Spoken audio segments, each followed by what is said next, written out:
cheating or otherwise. For not attending, the judge will issue a warrant of arrest to my father. My father passed away January 13, 2010, after staying for almost 1 year in the hospital. He died of complication due to heart failure. After the death of my father, I was inspired to do the website. PepsiCo will be remembered for what they did to the consumer in the Philippines and to my father. When I reached out to Pepsi for comment for this story, they claimed that they didn't have access to anyone who was working at Pepsi that was around in those days. They also said that during COVID-19, they didn't have access to their documents about this, but you know, they were very careful to say that they were sorry for everything that happened, and we do know that Pepsi did try everything to try and make this right. The Pepsi number fever disaster cost the company millions. We know that they paid up to $10 million in those goodwill payments, but the financial effect could be much greater. After the disaster, we know that Pepsi sales dipped. They were overtaken by Coca-Cola again. Pepsi's number fever disaster changed the legacy of that soft drink in the Philippines forever. Some people of a certain age won't touch it. For many people, Pepsi is a taboo word. A lot of the people that I spoke to were still quite traumatized by their experience, by that experience of winning $1 million pesos, losing it, and then returning to their normal life in poverty in Manila.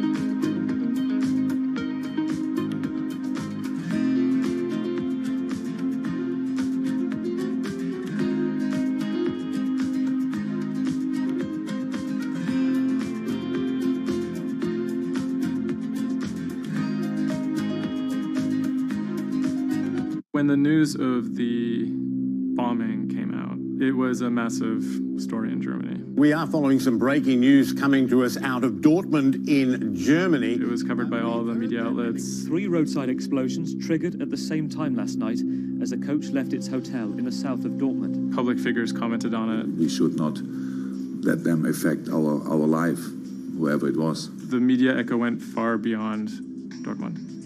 I think it was front page news in every single big paper around Europe. Everyone thought of like a terrorist attack, and people were scared that throughout the city in Dortmund there was more attacks to be happening. Unbeknownst to investigators, just after the bomb went off and the players of the team were shell-shocked, the person who had masterminded the attack was actually sitting in the hotel eating steak and sweet potatoes.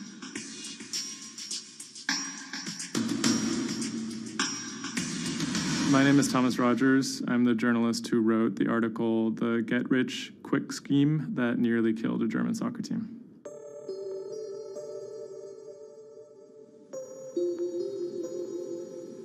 Dortmund is a mid-sized city in the western part of Germany in a state called North Rhine-Westphalia. And it's a former industrial city that's kind of fallen on hard times in the last few decades. It was severely bombed in the war, so the center of the city is quite stark. Some of the few high points include its soccer team. My name is Ike Henning. I'm a reporter with Bloomberg News, and I'm a great fan of Borussia Dortmund. Dortmund fans are super loyal. On all match days, the entire city is in black and yellow. It's like a religion. I think more than most German cities, soccer does play a very large role in the identity of Dortmund. In October of 2000, the BVB became the first team in the Bundesliga to actually go public.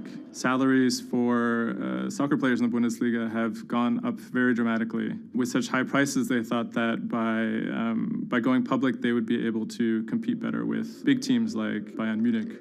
Unfortunately, that didn't go too well. Dortmund bought too many expensive players, high wages, and the club almost went bust in 2005. The price of their shares, it has sometimes gone up, but mostly gone down since they made that decision. So on April 11th, 2017, the team was staying in a hotel on the outskirts of Dortmund. Match days are always special in Dortmund. Everyone is looking forward to it. The team always meets in the same hotel ahead of matches. They stayed in this hotel in order to have a kind of neutral space before games so that they could concentrate, be sort of isolated from distractions, things like that. Everyone was pretty optimistic they had a chance to go really far, maybe into the finals. I was in the office and getting ready for match day. I was going to meet with a friend, a fellow Dortmund supporter, in a pub. As always, the fans are very excited about matches. On that day, they were heading to play in the quarterfinal against AS Monaco at Signal Iduna Stadium, which is in the center of Dortmund. Shortly before 7 p.m., the players of the team boarded their official team bus. When the bus took off the parking lot of the hotel and turned on the street, there were three detonations, 3 bombs that exploded and hit the bus of Dortmund. 3 explosions occurred close to the Borussia Dortmund team bus.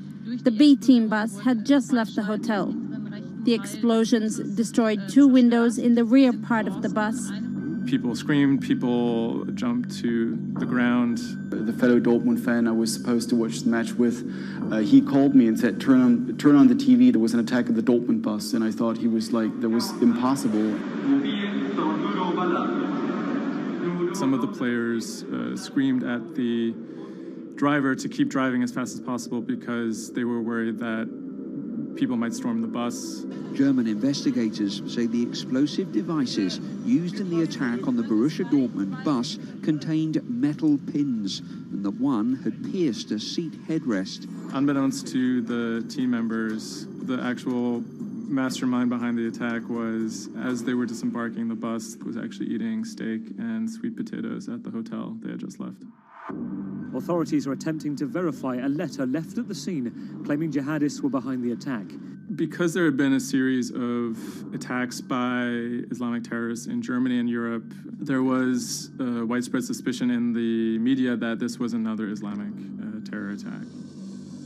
3 letters were found at the site of the bombing that took credit for the attack on behalf of Islamic State. There were, however, reasons to doubt this particular narrative. Would actually be a surprise if ISIS were actually part of this attack. Possibly could be employed by other groups like the far right wing to try and shift the blame. The letters had some strange qualities. They were written in a strange German that used big, sophisticated words, but had basic grammar mistakes, as if someone was native German speaker, but pretending to be a foreign person. Federal investigators have detained 1 man suspected of links to Islamist terrorism, one of 2 suspects whose apartments were raided this morning. Shortly after the bombing, a man in Austria named Rudolf, who was a big BVB fan, he noticed that something strange was going on the stock market related to the team's shares. He emailed the lawyers of BVB, who then forwarded that email on to investigators. The email stated that someone had bought 60,000 BVB put options, a wager that the value of the shares of the team would fall below a certain amount at a certain date. Why would someone buy that ahead of a match and then 3 bombs go off? Something isn't right here. For the person to make money off of that, it required the stock to go down quite a bit in a fairly short period of time. And it wouldn't just be the team losing a match, it would require something much bigger than that. There was another big red flag about this purchase, which is the fact that it had actually been made, number one, on the day of the bombing, but also from an IP address that had been traced to the actual hotel where the bombing had taken place. When 3 explosions targeted the bus carrying the Borussia Dortmund footballers on April the 11th, written notes left at the scene claimed the attack was the work of ISIL. The truth, as is now alleged, is remarkable. On April 21st, the police arrested a man in a southern German city called Tübingen. He was on his way to work, and his name was Sergei Benegold. He seemed like an unlikely suspect because he had no known connections to the Islamic terror world. He didn't seem like a far-right extremist. He didn't seem like a left-wing extremist either. He seemed to be a completely unremarkable young man. A 28-year-old German-Russian man, named only as Sergei W., stayed in the same hotel as the players on the night before the bombing. He specifically requested an upper room overlooking the bushes where the explosive devices were hidden. The media dissected why he would do that, what was his past. He had been inspired by the 2015 terror attack in Paris. And he noticed that in the aftermath of the attack, the stocks of French companies went down. And he believed that if an attack took place that was directed at a specific company, that the decrease in stock price for that company would be even more dramatic. It never occurred to anyone that someone would do that out of greed. We now know that the suspect bought 3 different derivatives on the Borussia Dortmund shares. With all these derivatives, he bet on falling shares. The suspect bought the majority of these financial products on the 11th of April, the day of the attack. If the plot had been completely successful and the stock had reached a value of 0, Benegold would have made up to 570,000 euros, or the equivalent of about $608,000. Ultimately, the plan completely backfired. The attacker, Sergei Benegold, didn't make any money. In fact, he lost money. In court, he would be extremely quiet. He usually kept his hands clasped together. One of the lawyers actually commented that he had never seen a defendant act so calmly. Benegold had served some time in the German military.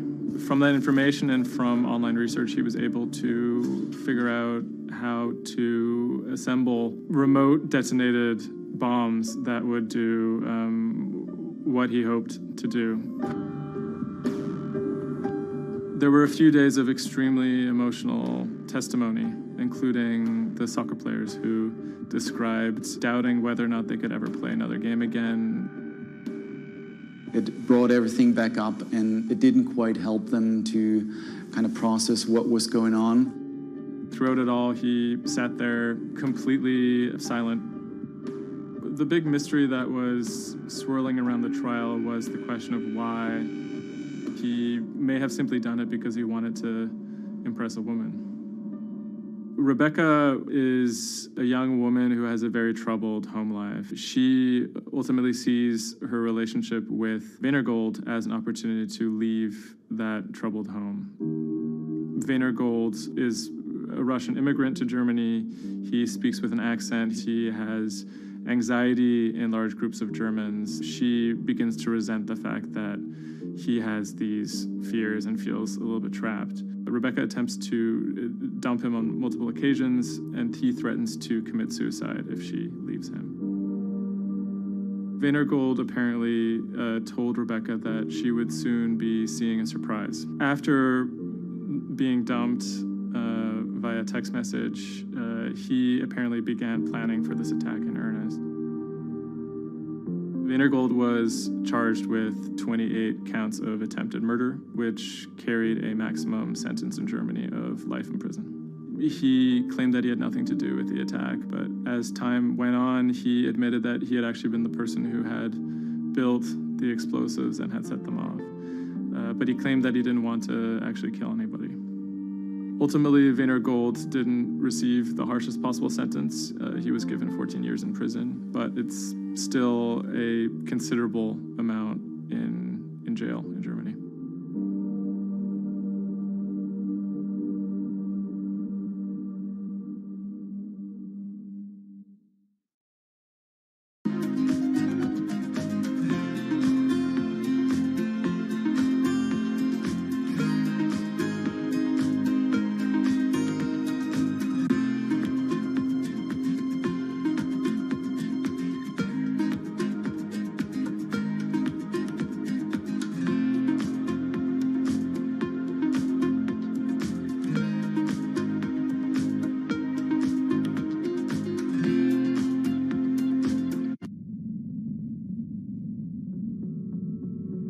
The threat of an asteroid hitting Earth is very real.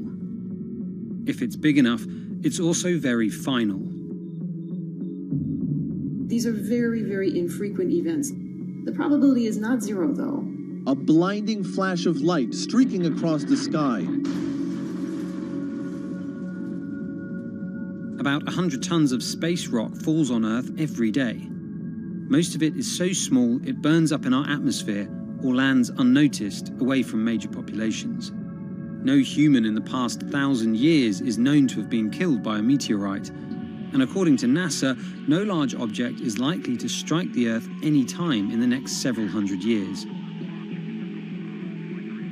However, one thing is certain: we haven't found them all. There are thousands out there, and we don't know where they are.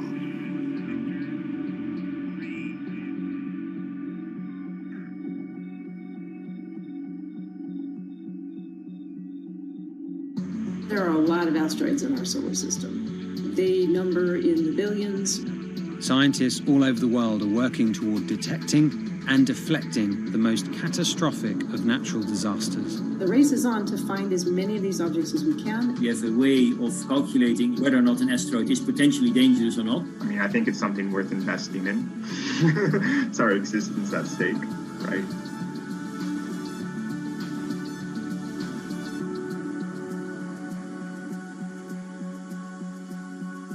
Amy, let's get this one out of the way. It's probably the question you get asked the most, but how scared should we be?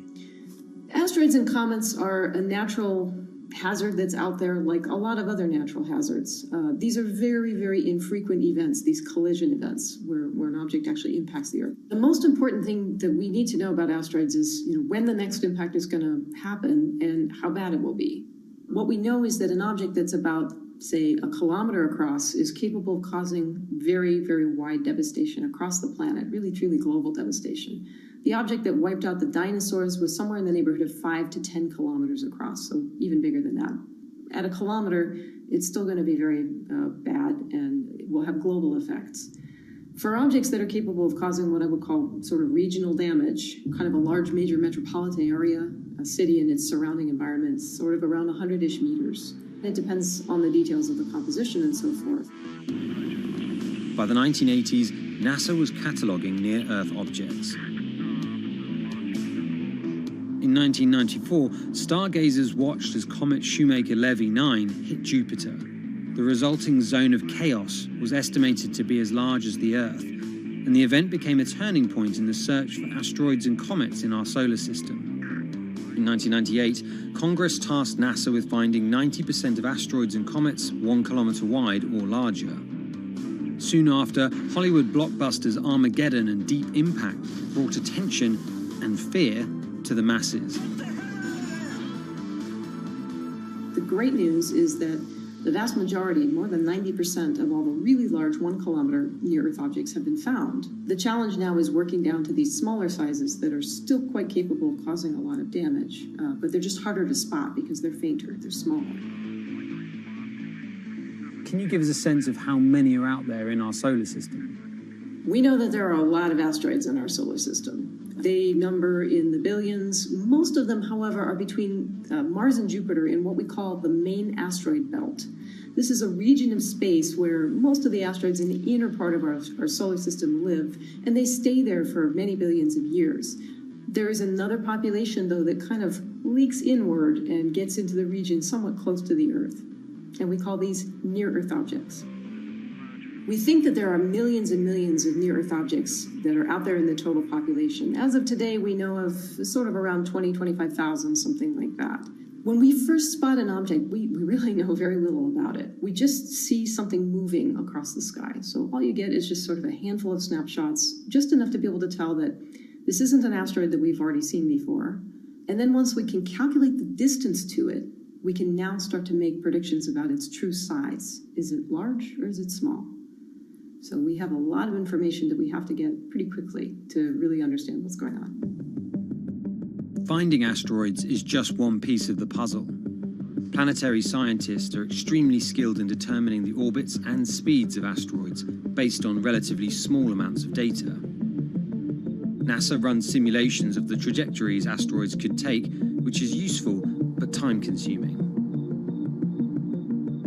A team of scientists in the Netherlands have found a way that could buy us more time. Our method is very quick. So you can very quickly get an assessment of whether or not the object is dangerous or not. If you look at the classical way of determining the danger of an asteroid, it may take days of computing time on very big machines to determine this hazardousness. The current problem is that there's just too many asteroids out there to spend a huge amount of computational power on all of them. So the neural network allows us to focus on what really could go and pose a hazard to Earth. A neural network is a computing system that mimics the way the human brain operates to find underlying relationships in a set of data. By training the network in this way, you train it in recognizing those objects that are most likely to hit the planet. And once it's trained, you can apply this network to all the unknown asteroids. And then you can make a selection and saying, hey, these are the ones which appear to be having orbits similar to the ones which we know are hitting the planet. That doesn't mean that they do, but it only means that they look very similar to the ones we know they do. What else did you find? Should we be particularly concerned about anything? One thing that we did find is that our neural network was able to go and identify a handful of asteroids which weren't considered potentially hazardous, that when we went and integrated them forward in time, they came quite close to Earth. We find a handful which were not detected before or not considered being dangerous before, and we think they are potentially dangerous. It's very hard to simulate kind of going forward in time an asteroid that's going to hit Earth because, well, the Earth is really small. And space is really big, and then you have to have very exact parameters to shoot an asteroid that goes and hits exactly Earth. And then Simon had the ingenious idea of not even trying to do that and just launching the asteroids from Earth's surface and integrating backwards in time. It's very hard to make it hit. So you need a lot of calculations which all end up in nothing. And the idea was then well, let's not do that. This is basically what NASA is doing. NASA is taking an asteroid, making multiple copies of them, shooting them all forwards in time, calculating their orbits, and then see what fraction sort of gets close to Earth. Not even hitting Earth, but getting close to Earth. And that they call it a potential impactor. So you calculate the solar system forwards in time for, let's say, 1,000 years. And then you launch asteroids from the surface as if you go forwards in time, would fall on the surface. You calculate them backwards to today, and then you get your orbital parameters of today's asteroids, which you know will land on the planet. And those you can use as known impactors and compare with all the other asteroids in the solar system. Can simulations and AI, can those things fill in the gaps where perhaps telescopes and other imaging tools can't? Absolutely. Since the observations get more complex, the physics gets more complex. And if the physics get more complex, the mathematics becomes more complex. And at some point, you can't solve your problems analytically anymore. And then this is where the computer comes in. Now we have this trained neural network. We have a way of calculating in a fraction of a second whether or not an asteroid is potentially dangerous or not, and therefore deserves more attention or more time to spend on for really finding out if it is dangerous. When it comes to hunting asteroids, time is critical. What we can do about a potentially hazardous object depends a great deal on what we know about it and how much time we have before the encounter. We'd really like to find them when they're decades away, because the more time you have, the more options you have, and the less energy it takes to move an object aside. It also means we might not have to resort to launching a nuclear warhead at an asteroid. Until recently, pretty much our only choice. That's an option of last resort, in my opinion, yes. We have lots of options available. You can just simply bump into the object and just nudge it out of the way. That's one possibility, and that's kind of, in a way, sort of the simplest thing to think about, just nudging it off its path a little bit with, a massive object, a spacecraft, let's say. It's kind of like bowling, if you will.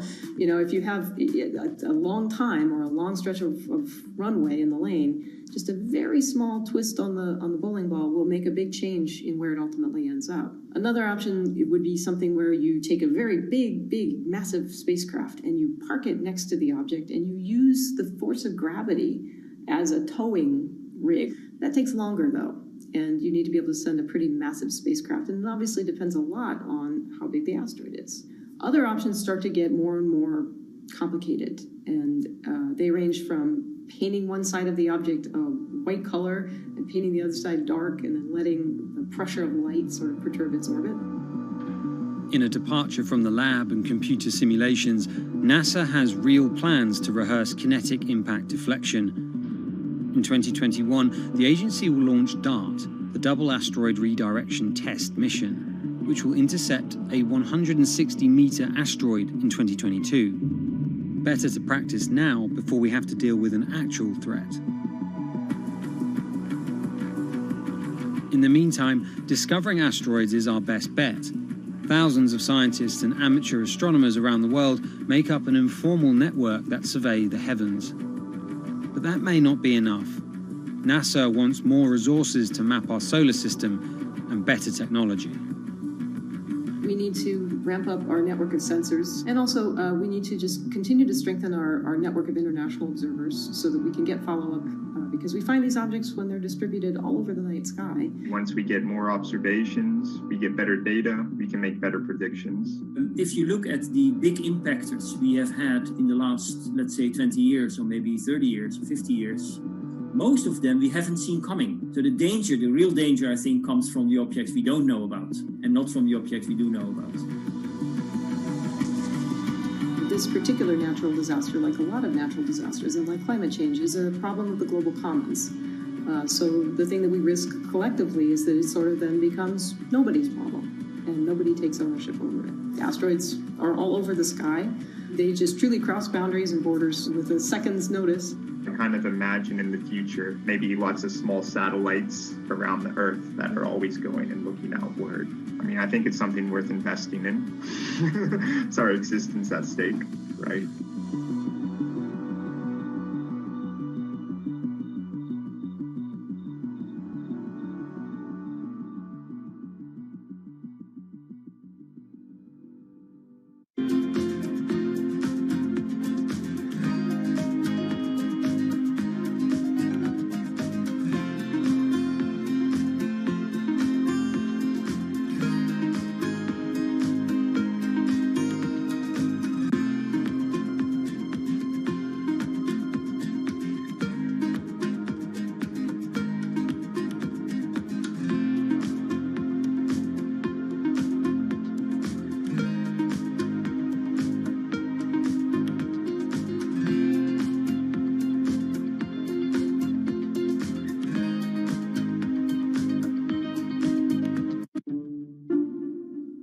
The pandemic has affected everyone in different ways. Some pass the time by baking. Homemade sourdough bread. Do I need to say more? Some chose to binge watch Netflix. It's your game. Or maybe you started a garden oasis in your backyard. Next, I'm going to put my lettuces in. But for millions of others, I'm going to be posting stocks that will boom. They wanted to uproot the financial industry. Let's just lock it on up and take $15,000. Here's a stock that can change your life. I see a stock going up and I buy it, and I just watch it until it stops going up, and then I sell it. I have gained over $3 million. I want some free money. I don't think you can overstate the online communities or social media's influence on financial markets. A large group of inexperienced investors who discuss their plans on social media platform Reddit have shaken up the stock market in a big way. The stock that everybody's talking about right now is GameStop. Video game retailer GameStop is set to continue their head-spinning ascent today. The revolutionaries on Reddit are spanking Wall Street's ass. The more these stocks go up, the more the big guys are getting creamed and losing billions of dollars. This isn't a wealthy person's game anymore. Anyone can play it. I took up a little bit of a new hobby, and I am interested in day trading. As an investor nowadays, you don't have to look a specific way. You don't have to wear specific clothes. You don't have to be doing it from a trading floor on Wall Street in like a high-rise building in downtown Manhattan. The narrative of what's driving the markets is no longer being held in secret offices in New York and Boston of privileged people talking to other privileged people. It's right out in the open. It's on Twitter. It's on Reddit. From brokerage apps to Discord channels and subreddits to TikTok finfluencers. One of the last holdouts in the world of disruption, finance is next in line.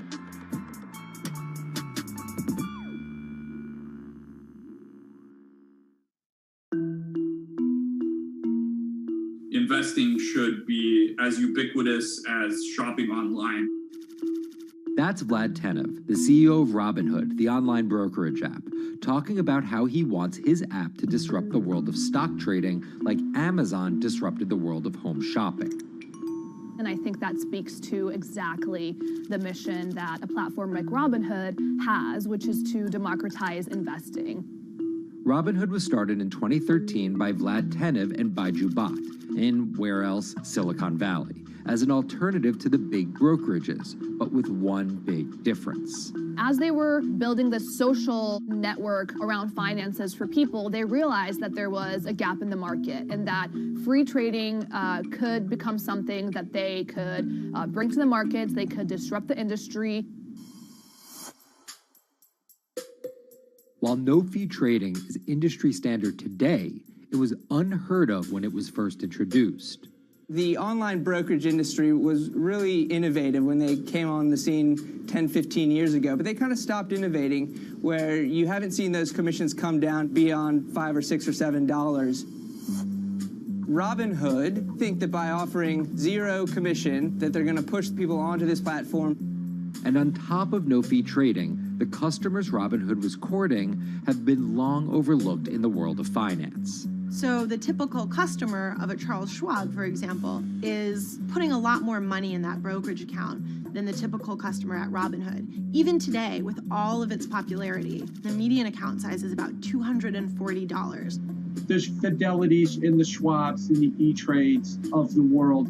They look down their nose at those kind of accounts. I don't want a $1,000 account. They're just a headache. I want a $100,000 account. And this is key here, right? Because the thing about Robinhood that's different than every other single brokerage platform is how easy it is to use. The design of the Robinhood app really has in mind a user who might be coming at this absolutely cold. The fonts are very well sized, the shapes, the colors, all of that is something that the founders of Robinhood paid really close attention to. And by creating an interface that catered to a newer investor, they were able to gather a pretty healthy group of customers. And by 2019, they had about 10 million customers. Those 10 million customers were a huge success story for Robinhood, but no one could have predicted its explosion after the arrival of COVID-19. Remain indoors to the greatest extent, and 100% of the non-essential workforce must stay home. What we saw when the pandemic hit was the growth of Robinhood users absolutely turbocharged. And oddly, you saw this surge in interest in stock trading. Then they saw the absolute surge in 2020 in customer growth. And now, by many accounts, they have more than 20 million customers, which is pretty extraordinary.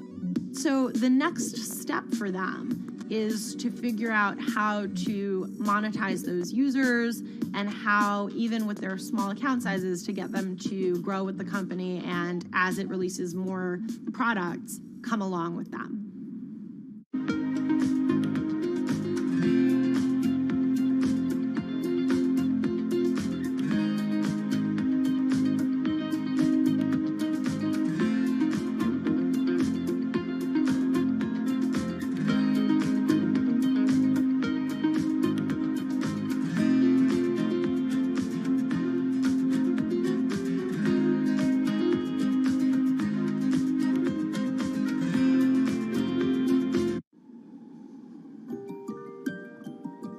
Robinhood would become one of the COVID economy's breakout successes. Robinhood traders, as they're called, became the shorthand explanation for the frenzy of often speculative retail investing after the pandemic lockdowns.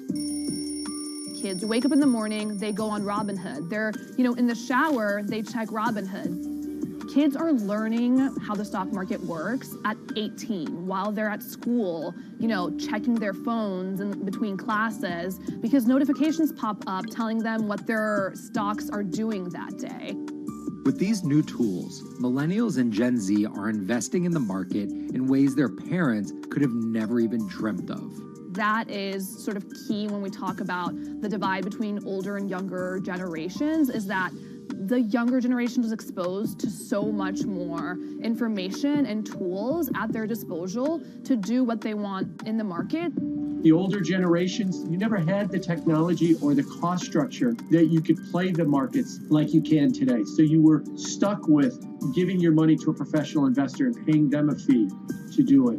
When I speak to young kids, they tell me, I'm making mistakes, I'm losing money. I'm not a perfect investor, but I'm 18, and by the time I'm 30, which will be, 10 years from now, I'm gonna have interacted with the markets for a decade. And so it's a learning experience more so than anything else. And you can look at it and you can say, wow, that's risk-taking, that's dumb, but if you could possibly shave 10, 20 years off your working life versus adding 5 years, I don't think you can fault people for that. But Robinhood is only part of the puzzle. Sure, you can trade on it, but without research, information, and data, you're just blindly throwing darts at different stocks and hoping to strike it rich. Wall Street forever has always run on what we now call narratives or memes. People telling rumors to each other have been around for 100 years. On Wall Street, information is its own currency. Historically, either you had it or you didn't. And the people who had it had a huge advantage. In the past, those narratives and memes didn't have a network effect. It would be one person telling another person over the phone. In fact, when I broke into this business in the 80s, a lot of people used to complain that they weren't on the call list to get those ideas. Social media changed all of that. Fast forward to 2021, that's being done on the internet now. And that's being done on Discord and Twitter and StockTwits and Reddit. And the impact is very similar, but orders and orders of magnitude larger. As social media has played a bigger part in our lives, it's also played a bigger and kind of more important role in how people find investing ideas online and on these platforms. How do those ideas spread? On TikTok. Yes, that TikTok. Soon may the weatherman come to bring us sugar and tea and rum. People aren't just going to it for sea shanty videos. The personal finance hashtag on TikTok has garnered 3.5 billion views from its 1 billion monthly active users. By comparison, videos found under the cooking and health tips hashtag have 2.6 and 2.1 billion views respectively. The trajectory of Robinhood and TikTok were literally on par. What happened in the stock market this week? So the word of the week is expectations. Absolutely essential that you guys understand the risks of shorting. And Kayla Kilbride and Kyla Scanlon are two of those financial influencer TikTokers, also known as finfluencers. I think people still care about fashion, they care about culture, but it's also like there's this big behemoth thing called the stock market that we really don't know a whole lot about, and it's gatekept behind the industry. And so people want to unpack that. And so my audience is, a lot of them are younger investors who are looking to hone their skills. Tech and right up. Kyla and Kayla are two of the more, let's say, professional TikTok influencers. The Tesla ARK Bitcoin Biotech Risk Cluster. I've been trading since high school, and it was a really interesting way for me to fill out my decision-making frameworks and to think about thinking. And I think that the more that we can have people thinking about finance, the better that we're going to progress as a society. I think it's a huge gap in our educational system. If you're going to buy an option for a stock you think is going to go up, it's a call. So think of it like this. I made the options video where I was like, options are just like shopping. Rumor has it that this pallet's about to go up in price. So if I come in tomorrow, can I still buy it at said price? And a ton of women just attacked that video and were like, you explain things so much better than my boyfriend or my professor, or I could sit and listen to you all day. And I was like, this is what I was looking for. But TikTok's algorithm does not reward calm and measured videos about responsible investing. It rewards this. Watch this video for 30 seconds and you'll be rich for the rest of your life. I try not to say the A word, the ALGO word, because TikTok listens to us. The algorithm does impact how you feel. You know, you do notice which videos do better versus which videos do worse. How do you catch someone's attention in less than 60 seconds? And how do you make it something that they're like, I need this in my life? Nearly impossible to do that in 60 seconds. But the people who perfect it are the people that you're going to watch and going to stick around. And where people are sticking around? Reddit. And its nearly countless subreddits about finance. And by far the biggest one of those is Wall Street Bets. There's a lot of social media platforms out there, but Reddit is like the social media platform for finance. Places like Wall Street Bets is where it all goes down. Started in January 2012, it wasn't long before Wall Street Bets adopted a 4chan-like etiquette, leading to their tagline, like 4chan found a Bloomberg terminal. We had all these unexplained stock moves, and we would be grasping for why stock XYZ jumped 20% in a day.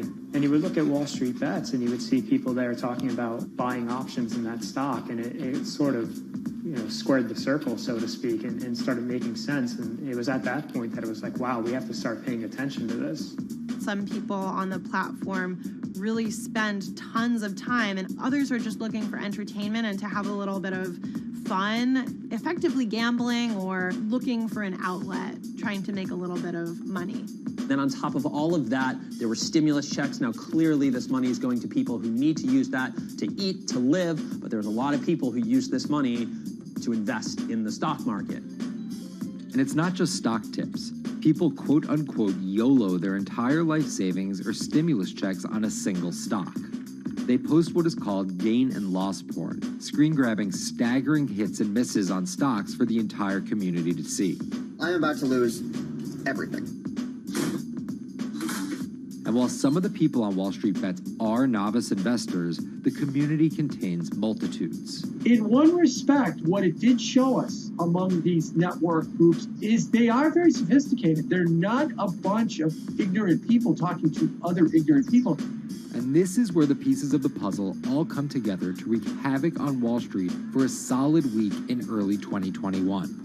It's pretty clear that the combination of more people having retail brokerage accounts and trading apps and more people being stuck at home looking for some kind of entertainment and some kind of community online came together in this very singular way. What came together is GameStop. Let's go back to the beginnings of what happened with GameStop a couple of years ago. On the boards like Reddit and StockTwits, a lot of people were talking about GameStop as being attractive value. Some of them are even, Wall Street alums who left the industry and now still have access to tools that they can use to improve their financial well-being and make very good decisions. And I think Roaring Kitty is a perfect example of that. GameStop is one of the most compelling asymmetric opportunities in the market today. Really, I don't understand how you could disagree with that. At the same time that this crowd was talking it up, the hedge fund institutional crowd didn't like this stock at all, and it had the largest short interest of any stock in the New York Stock Exchange going into late 2020. Short selling is a bet that a stock price will fall, and it's a fairly simple concept. An investor borrows a stock and then sells it. The investor is betting on buying the stock back later for a lower price before returning it to the original owner, pocketing the price difference. What a short seller would tell you is that they almost act as a policeman in financial markets, or they're at least looking for companies that aren't what they say they are. And that can range anywhere from an outright fraud that some short sellers try to expose to just a company that's not worth as much as investors think it is. The problem is, if the stock price rises, the short seller has to come up with the money to buy the stock back. And the more it rises, the more it costs. And that's what's called a short squeeze. And the hedge fund Melvin Capital was on the wrong end of that squeeze. Melvin Capital lost over 50% of its money in the month of January alone, just from being caught in the short squeeze of the stock. This is where the disruption comes in. One of the most wild stories you're ever going to see. GameStop shares absolutely going nuts. In less than a year, the company's stock has jumped from less than $3 a share to almost $350. Cheers, everybody! Roaring Kitty has turned $50,000 or so investment into some $14 million. Whoa! Investors all over social media use the free trading app Robinhood to wreak havoc on Wall Street. They're actually piling on into some of these stocks to really hurt the professional short sellers.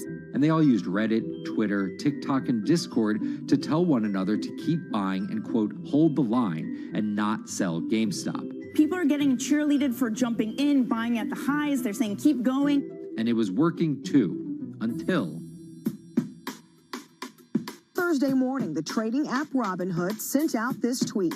In light of current market volatility, we are restricting transactions, including GameStop. People were really angry. Robinhood was supposed to allow the regular people to play the same game these big boys are playing. But instead, we were all taken for schmucks, and they screwed us. Shares of GameStop are jumping again now that retail investors are being allowed to buy shares of the stock. But what we learned is that when people organize online, they have the ability to disrupt the market. And it was a big sign. The ivory walls of the institution aren't as powerful as maybe the institutions thought them to be. I don't know if pumping up GameStop was the best use of billions of dollars, but I think that as a signal to society, it was pretty interesting and powerful. The GameStop saga was so impactful that both Vlad Tenev and Roaring Kitty were called in to testify before Congress to clarify each of their roles in the saga. One thing that's emerged from the congressional hearings is that they're interested in how retail brokerages make money and whether they're keeping the best interest of their customers in mind, but it's pretty fuzzy as far as what they would actually do as a result.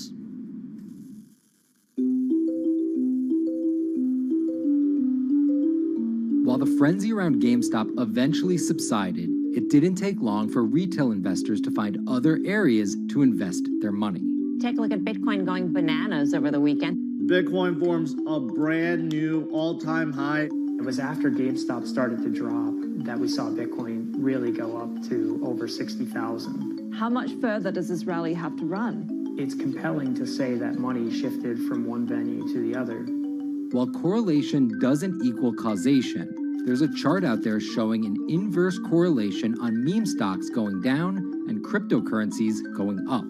There's definitely an aspect where people are making money on stocks and then moving, they're agnostic, they're not hedge funds. They can invest wherever the hell they want. It's a classic sort of momentum trade. They're going to wherever the winners are and they're willing to jump on and, ride it. So whether it's meme stocks like GameStop, meme coins like Dogecoin, or entirely new ways to invest in art like NFTs, the new kind of retail investor is making its presence known. Over the next 10, maybe 15 years, you're going to continue to see, whether by choice or by force, that baton go from older generations to younger generations. I don't think any single app is going to be the thing that disrupts. I think people are the disruptors. How people get ideas about what to invest in has become increasingly entwined with social media. And as social media companies govern more and more of our lives, the fact that now they're tied in more intimately to people's wallets is something that we might want to understand better. Usually what disruption, I think, means is technology comes in, whether it's blogs to the newspapers or online retailing to brick and mortar. They come in and they're in the same business, but they just do it in such a gigantic cost savings that it causes everybody to switch. Well, that's the risk that happens here, is that it's so much cheaper to just manage your own money. We're not there yet, but costs and conveniences are moving in that direction. So I'd say, Wall Street, you haven't been disrupted yet, but you could be in the coming years, and that the final chapter on this story hasn't been written.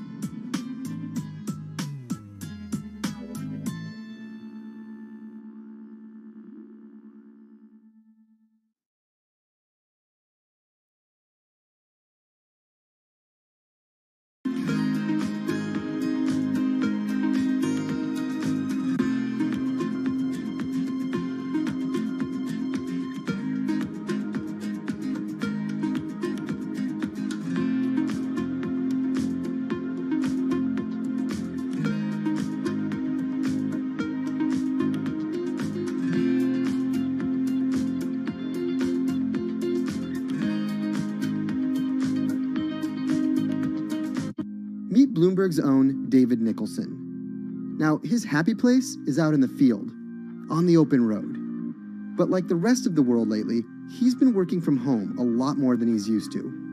COVID-19 has prompted a massive urban exodus as professionals of every ilk yearn for more space to live and work. As a result, rural areas have exploded, and they're poised to experience a resurgence as more and more families pack up and leave the big city to try out life in the burbs. But there's one problem with that. Not all internet speeds are created equal. Anyone who might need to upload or download large files for a living may not want to pack up and move to that cabin in the woods just yet. Now, David's house isn't a cabin, but it is in the woods, and inexplicably, his internet is workable. My internet is okay. I pay a lot for it. It's around $140 a month. The download speed's great, and the upload speed is terrible, which is really bad for my work because I have to upload these massive files. But I'm definitely one of the more lucky ones in this community. Just a few miles down the road, my buddy has awful internet. It's usually under 2 down and under 0.2 up, so it's often unusable. Some days it's around 1, and other times it'll drop down to about 0.2, 0.3. I just want to be able to have internet at my house without having to go outside the normal ways of acquiring internet. It's really frustrating. We're literally miles, a few miles away from downtown, and it just cuts off. This is a problem, and the solutions are not there yet, because getting high-speed internet in rural areas en masse is something our providers may simply not be ready for.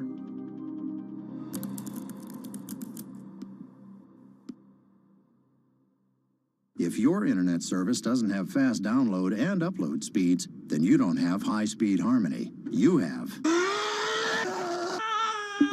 Americans on average pay about $70 a month for internet at home. But in rural areas, it could cost a lot more for a lot less service.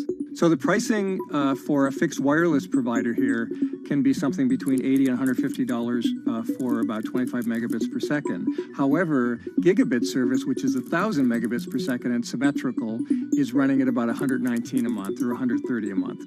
That's John Paul. He co-owns Spiral Fiber, an internet service provider here in Nevada County, California. And for the past 10 years, he's been trying to bring an affordable fiber optic network to town. It all started when he applied to be part of the pilot program for Google's fiber service.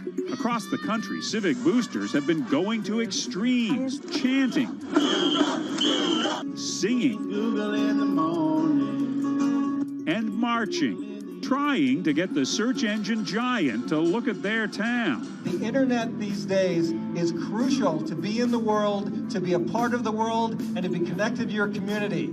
Google ultimately went with Kansas City, Missouri, which left Paul on a mission to get funding to lay out fiber optic networks for gigabit service. Over the next several years, he would attend conferences and pitch venture capitalists and apply for grants to make his vision come to life. One of the biggest roadblocks to building infrastructure for the internet here in the United States are the existing large providers. They have their land staked out. They would prefer that nobody come in and compete against them. In 2013, we applied for a grant. We went down and met with the commissioners at the California Public Utilities Commission. It was an arduous process to get funded, but we finally did against all odds. We got a $16 million grant, and then we went out to seek venture capital. Then, in March of 2020, the pandemic hit the world. Everybody got locked down, and everybody came home, and everybody started using the internet. And I remember seeing on one of the local fixed wireless providers' websites, they've said, hey, we know you're all staying home, but please don't use too much video, and please don't use too much bandwidth. And I thought, that doesn't work. The U.S. connectivity gap is far greater compared to countries that are considered its peers economically. Some developing nations actually have better internet than rural America, like in Kenya, which has a state-of-the-art fiber optic network fed in from their coastline. The American connectivity gap does largely affect rural areas that are either outside of service coverage or simply prohibitively expensive. This is Rebecca. She and her family moved to Nevada County just a couple miles down the road from David. They took for granted that high-speed internet would just exist in the area, and it's not something they even bothered to check on before buying their house. Turns out, all they got was dial-up. We wanted to move where we had a little more space, room for the kids to run around, just be out in the mountains a little bit more. Having come from a bigger city area where Wi-Fi is pretty readily available, we hadn't really considered that in our purchasing of the house, whether that would be an option or not.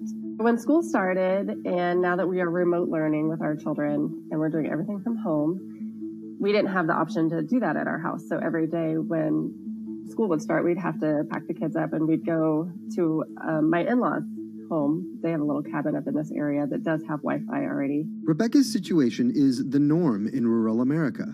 According to data from the Federal Communications Commission, just 4% of urban Americans lack access to broadband internet.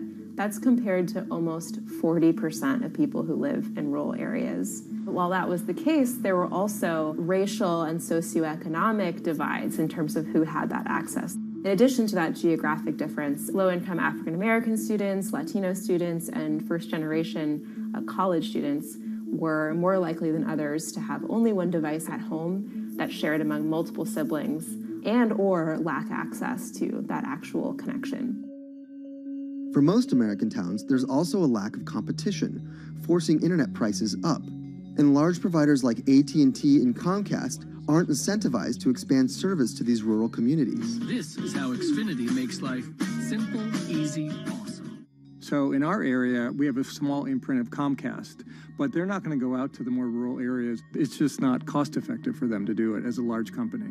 In order to lay fiber cable, you're actually physically digging trenches into the ground. And for internet service providers, they're primarily focused on maximizing their profits.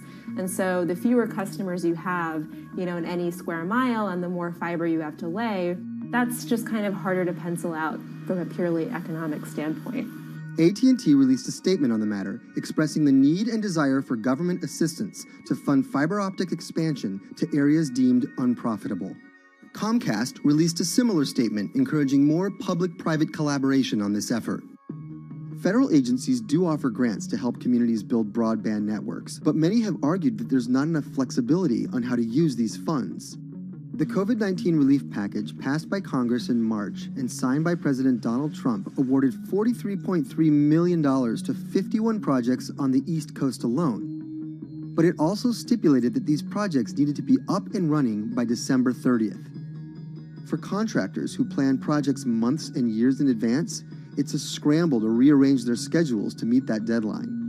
So what we've been asking the federal government to consider is at least have, as long as the projects are getting started, knowing the projects are being put into place to expand both remote learning, working from home, and opportunities like that that are truly driven from COVID. We're moving as fast as we can regardless, but hopefully they'll give us some more time. Talking to John Paul, it's clear that he believes broadband is something that can transform a community and should be considered a public good.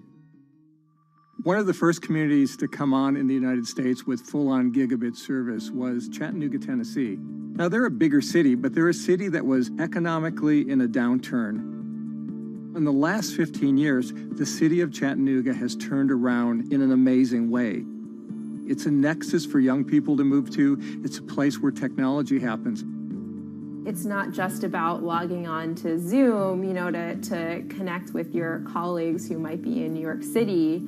It's also your ability as a small business, operating in the town of Nevada City or wherever it may be to, quickly upload your payroll documents or something onto the cloud, or to quickly, swipe a customer's credit card. There's just some really basic business functions and mechanics that I think people in big cities really take for granted, and that are just going to be a much bigger challenge for small business owners in rural areas.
Historically, the marginalized people, you call them as untouchables or Dalits, they have been kept away from the center of the knowledge.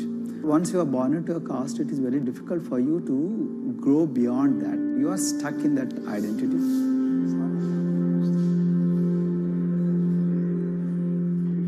I think education is the best way of liberating them. So that's how I chose to work in education sector. The kind of education that we are giving to the marginalized people is going to change not just the fate of these communities in Telangana, but it is going to be the source of inspiration, source of hope for all the marginalized in this country.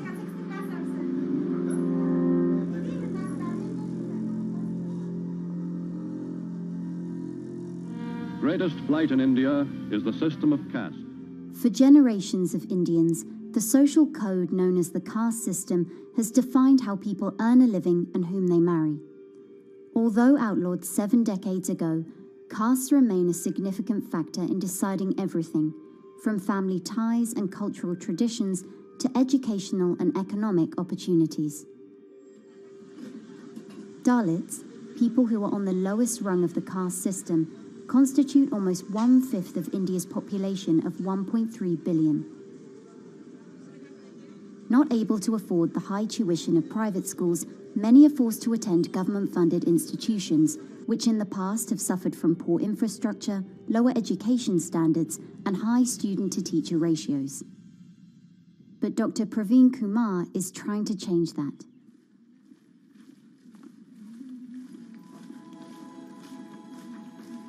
I am currently working as head of Telangana Social Welfare Residential Schools.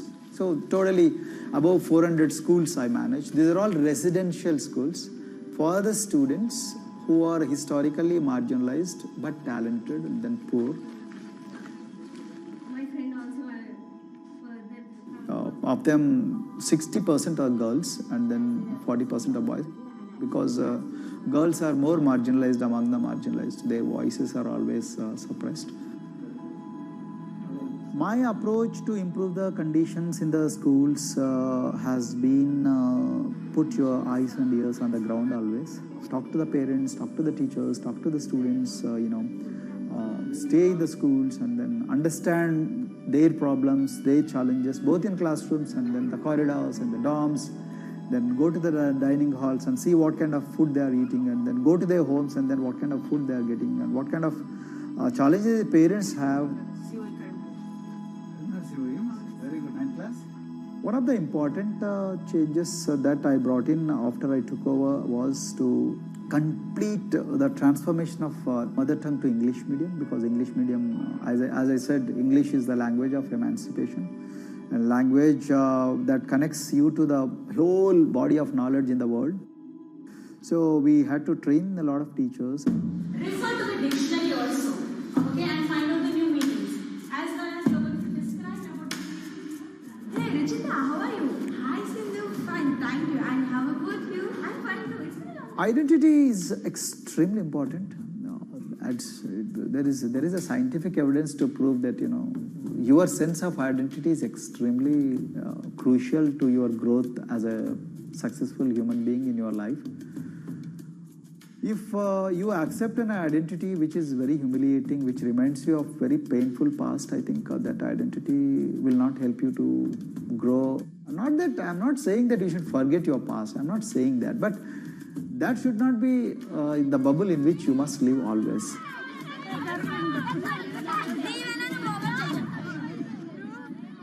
Sweros is an alternative identity. S stands for state, W stands for welfare, Aero, SW and then Aero is Swero. So the idea is your dreams have to be skybound. So that is what we are trying to achieve by changing the identities. Like, you say, I'm a Swero and I aim to be a doctor. I am a Swero, I aim to be a top-notch engineer. I am a Swero, I aim to be a top bureaucrat of this country. I'm a Swero, I want to be a very good actor or, a musician in this world. So these are the positive images that are associated with the identity.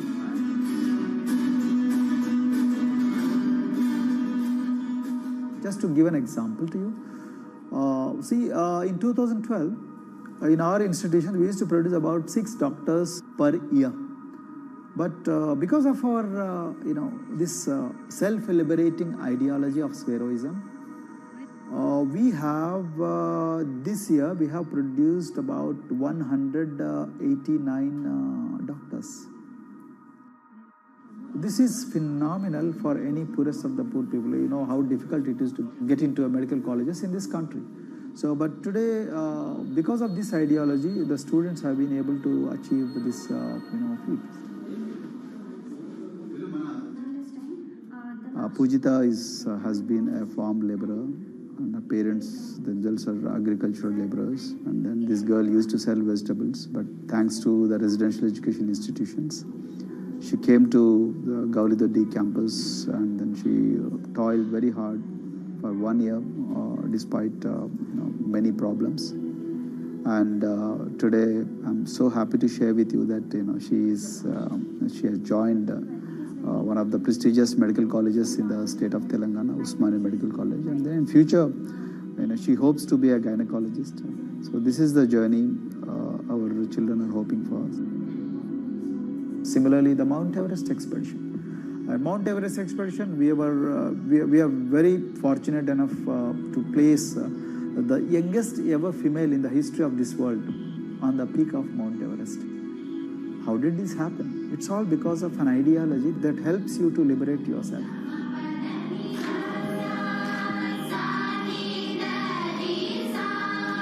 We got a lot of extracurricular activities, and most of them got institutionalized now. So, for example, music. Similarly, the games. We have so many coaching academy. We have boxing academy, we have wrestling academy, we have handball academy. So we have, kabaddi, the traditional Indian sport. We have golf. We have introduced the golf also. Like golf is generally played by so-called rich people, but today even poorest of the poor people also are being trained in golf in our schools. Wow. So our intention has been to give all 360 degrees, type of opportunities to the students, so that whoever is interested in whatever activity, they can go and then do it. Break the barriers, break the fence, at least mentally, because poor people have been programmed to be victims, programmed to be subjugated, programmed to be on the margins, always, programmed to feel inferior. We wanted to change all that. There are certain games which are exclusive to rich people. There are certain languages which are exclusive to middle class and upper middle class in this country. To put it in one word, the sole aim of introducing all these co-curricular activities is to break the stereotypes which are recklessly imposed on these people. Their stereotypes Dr. Kumar knows all too well. Born a Dalit, his grandparents were labourers and access to the village well was restricted. Dr. Kumar credits his parents' belief in the power of education with helping him realise his aspirations. He went on to join the Indian Police Service, attended Harvard University, and then began pursuing educational reforms back home. I attribute whatever I am today, it's to my mother primarily. They educated me in the village, although there were no good schools. So then I stayed in social welfare hostels, the hostels which are managed by government for the poorest of the poor kids. I passed with reasonably good grades. Then I went to university, and then I faced worst form of discrimination in the universities. Like there were in those days I'm talking about. So the bathrooms and the toilets were exclusively meant for scheduled castes and scheduled tribes. We used to fight discrimination on one hand, and then again try to excel in academics day in and day out. So that's how I came to education, because I deeply believe that education is the only important weapon that can really place the poorest of the poor people from a very victimhood orbit to a prosperous orbit. I think in future this is going to be a game changer for the marginalized in this country.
look at a thermal image of a city and then compare that to a map of vegetation, you'll find that where there's greenery, the temperature is lower. That's because things like asphalt, concrete, and shingled roofs absorb more heat from the sun than trees. This is the urban heat island effect, and it accounts for higher temperatures in cities, often by several degrees compared with their surroundings. It's becoming a huge risk to human health as growing urban populations exacerbate the heating effects of climate change. Heat waves kill more people than any other extreme weather event, more than tornadoes, hurricanes, and even floods. That's why urban heat island mitigation strategies are being studied in Singapore by a group of researchers.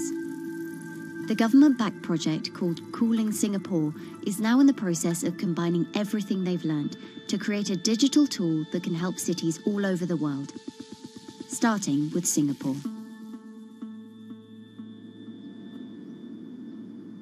In Singapore, close to the equator, temperatures regularly rise above 32 degrees Celsius or 90 degrees Fahrenheit. And the city structures only make it worse. And that is also the case for Singapore, which is basically a concrete jungle, more urbanized, more developed city. And even in Singapore, what you have is a situation whereby there's a temperature difference of 7 degrees Celsius between the more urbanized and the more rural areas. The government has taken drastic steps to keep temperatures down.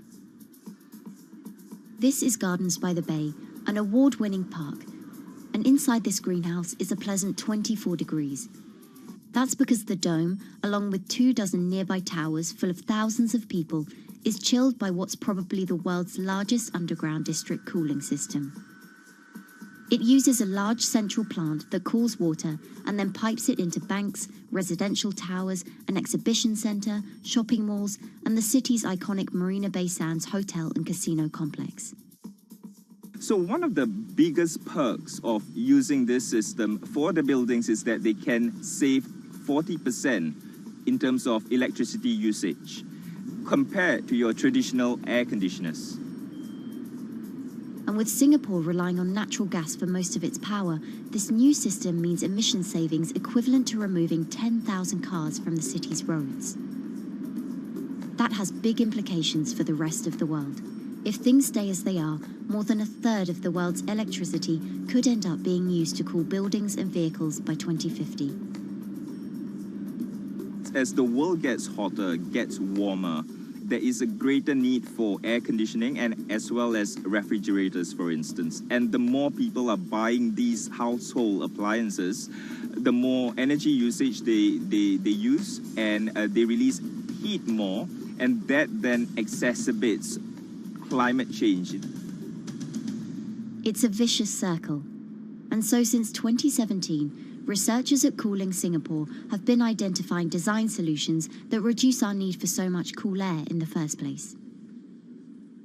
One thing many cities have in common, and that's the importance of vegetation. That's a very important measure to mitigate the urban heat, because of the shading effect, of course, and the psychological effects of the vegetation, and also because of the possible evaporative cooling effect of the vegetation. Vegetation can be, of course, on the ground floor in form of trees and shrubs, and you can walk under them. This is the so-called canopy layer that the vegetation forms above us. But vegetation can also go up the facades of buildings, and it can go to the roof of the buildings. Luckily, Singapore has been striving for the garden city feel for quite some time. It was a vision initially introduced by then Prime Minister Lee Kuan Yew in 1967 to make life more pleasant for people. And today, Singapore is one of the world's greenest cities in terms of urban vegetation. Kampung Admiralty, a community centre that contains health facilities and social spaces, now provides more green space than the plot of land it was originally built on. It's topped by a roofscape of staggered terraces covered in local plants, which functions as a community park, and a village green in the centre that contains farm plots for residents to tend to. Park Royal on Pickering was designed as a hotel in a garden that doubled the green growing potential of its site. There's now 15,000 metres of sky gardens, reflecting pools, waterfalls, planter terraces and green walls. And the government has big plans as well. Singapore actually has a plan to plant 1 million trees and add more green spaces over the next 10 years. It is actually a mix of wanting to reduce the urban heat island effect, but on the other hand is also to get the people to be more connected to nature. But it's not enough. The city-state has still been warming twice as quickly as the world average over the past 6 decades. That's why Cooling Singapore has developed a catalogue of other potential heat mitigation measures. When you try to mitigate the urban heat island effect in a city or in any building, in a village as well, the first place to start is by shading of the windows. You have to keep areas clear so that the wind can move through it. Water of a certain depth can act as a very good thermal buffer. If you have to construct heavy buildings such as high-rises, at least you can make the surface, the facade, less heavy, and you can protect it from direct sun penetration. We have to make sure that no combustion engines will be in the city in the middle, in the medium to long-term range. So ideally, the electricity production is outside of the city, and you bring just the clean electricity into the city. You can at least minimize the use of energy in the city, and you can start to slowly convert the roofs, the facades of the city into production areas for renewable energy. In Singapore, unfortunately, this is a limited option, but in the long run, it could produce up to 20-25% of the energy, of the electricity needed in Singapore if all the roofs and the areas in the buildings, on the facades would be used to do that. With so many different ideas, Cooling Singapore is also designing a virtual model of the city to test them out. It's called a Digital Urban Climate Twin, or DUCT, that will calculate how each element of the city's design will impact the urban heat island effect. That means we model not only the geometry of the buildings digitally, but also we model the transportation, the insulation, the temperature, the radiation coming from the sun, the weather, the local climate, the even very, very microclimate of the city, the water, the movement of people in the city. We can invent scenarios, we can design scenarios, test them before we actually build them, and if they test very well and we are sure that they will function, then we can start to build them and put them into reality.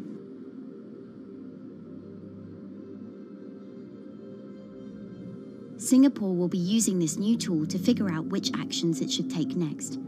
And the model can be applied to any city, whether it needs to keep heat out or keep heat in, which will ultimately save energy, slow climate change, and improve our quality of life. So this is something that Singapore will be able to export, maybe even together with its city development systems that it already has. Singapore is one of the very few cities in the world that really combine this scientific approach with a very well-established urban redesign and urban design approach. Through its agencies and the combination of its agencies, it has achieved a lot in the past. If it keeps following the scientific path and the combination with the other knowledge in the city already, we think that it will be a very comfortable and very livable city in the future, even more than today.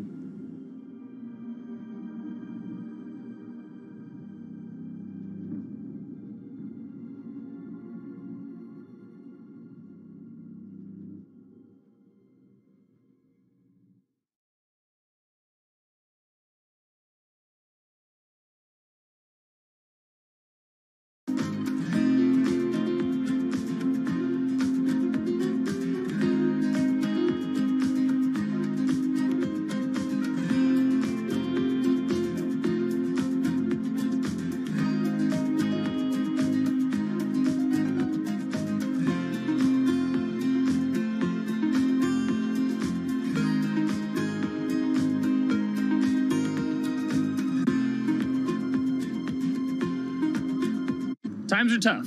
Jobs are scarce. It's risky to be outside and around others. Seems like there's very few ways to make extra money during a pandemic.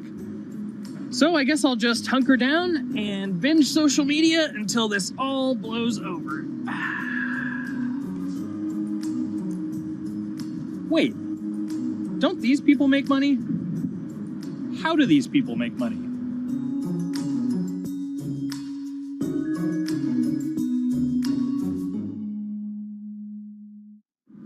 Streamers, YouTubers, Twitch stars.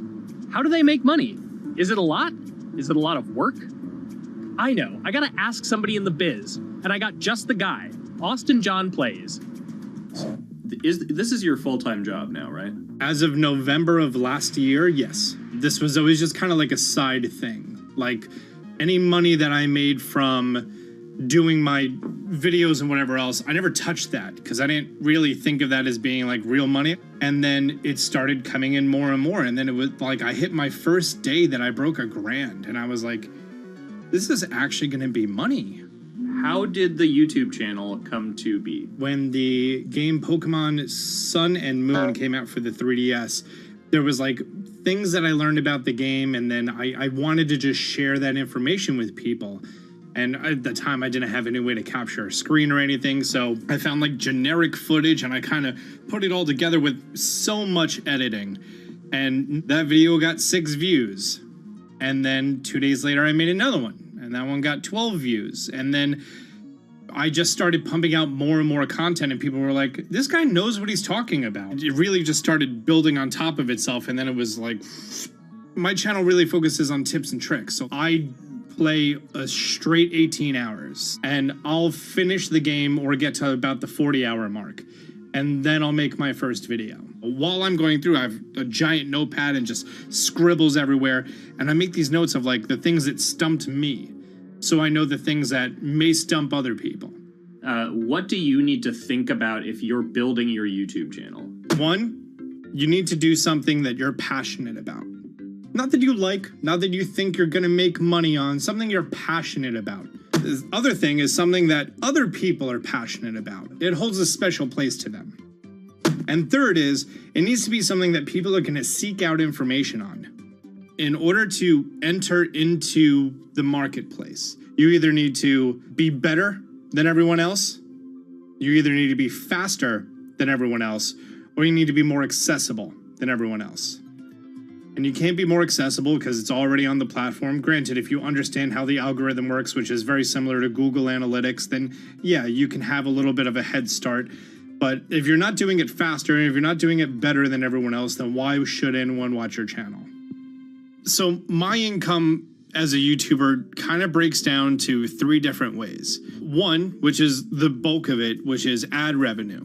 Whenever you go and you watch a video and then there's an ad and then you wait 5 seconds and you hit the bottom right corner and then you go on to the next video, or a non-skippable ad, or the video starts immediately, you get the little banner ads at the bottom, or if you scroll down from the video, the first thing that shows there is an ad. Those are the 4 different types of ads that can appear on every single YouTube video.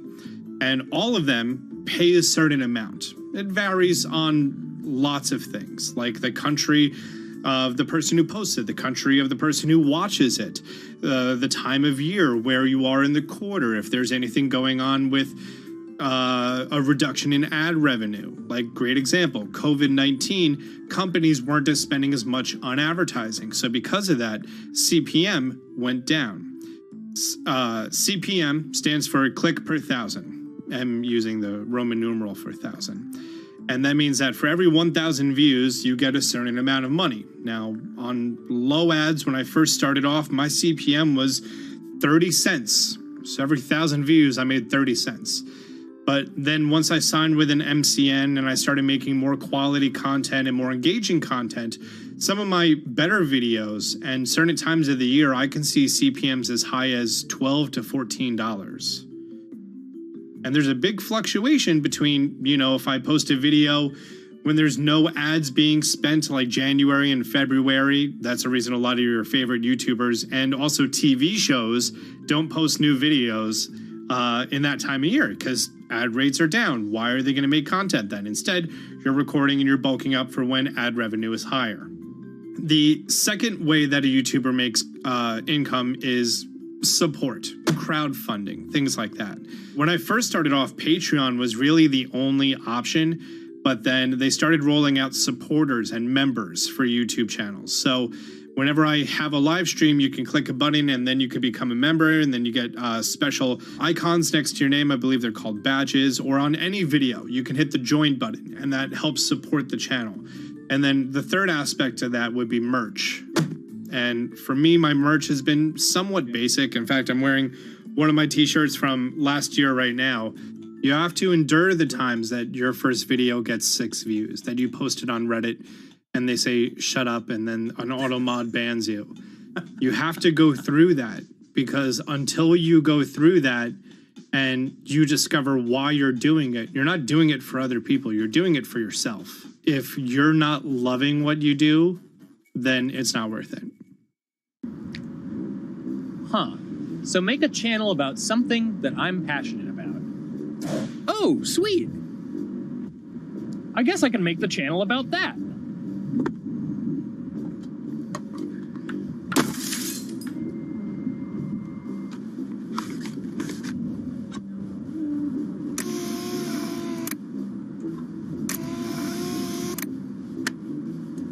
Now, how do I grow an audience? How do I get popular?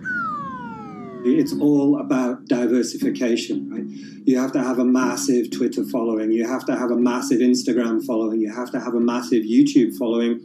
Of course, you have to be on Twitch, which is the key platform. But basically, any way you can get in front of your audience, you can engage with your audience, is going to drive those clicks, which ultimately drives the advertiser revenue that you get back from all of these platforms. It's me and Dan playing video games and talking in a funny manner over them. They're not just people who are good at games, they're actually people who are good at online engagement, online entertainment, first and foremost. You have the right to remain stylish. Anything you wear can and will be used against you in the court of fashion. The streamer is either very, very talented at the game. The best player in the game is generally going to draw a crowd because people like watching people who are very good. On the other hand, they're either very, very good or funny, charismatic, whatever it is on that side. Oh, no.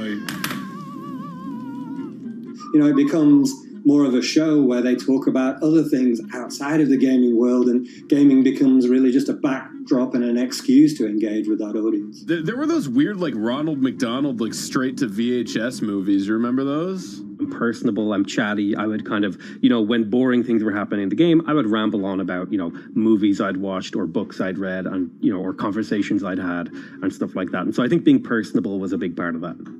It's not just getting on and playing games. It's getting on and being an entertainer. You are putting on a show. All right, now let me go ahead and grab the samurai sword that every gym has. Okay, he's dead. To have a larger audience and to have that audience, I think, stay with you, you have to bring something extra. You have to find your niche. You have to find what works and what connects with the audience and what makes them laugh and what makes them keep coming back. You got to make it a little more exciting, all right? Throw in a hanging bishop. Have everybody in suspense for a moment.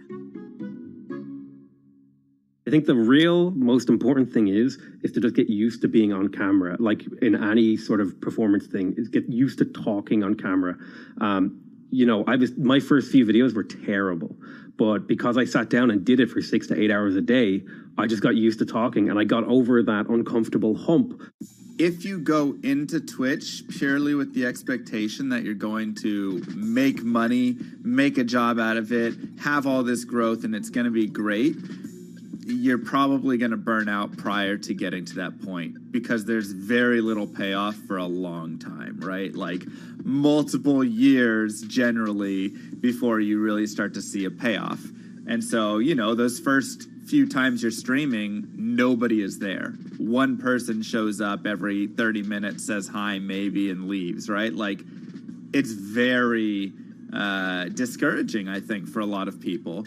And so you have to be there just loving it. You have to love talking to yourself when nobody is around. You have to love just the game that you're playing, all of that stuff, because it takes a while, and I think a majority of people burn out prior to getting to the like profitable point of it. And there you have it.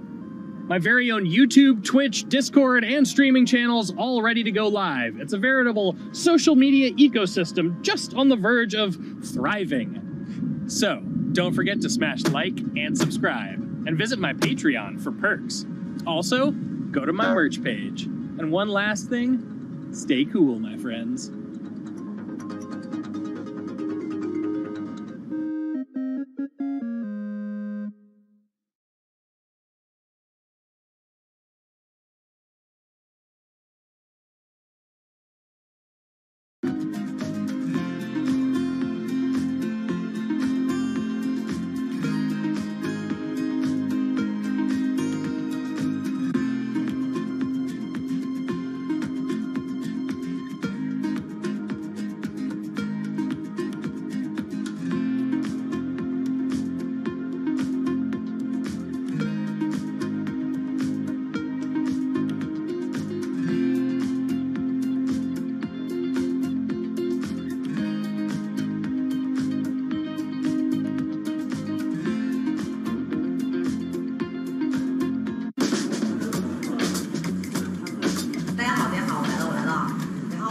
This is live stream shopping, one of the hottest trends in China.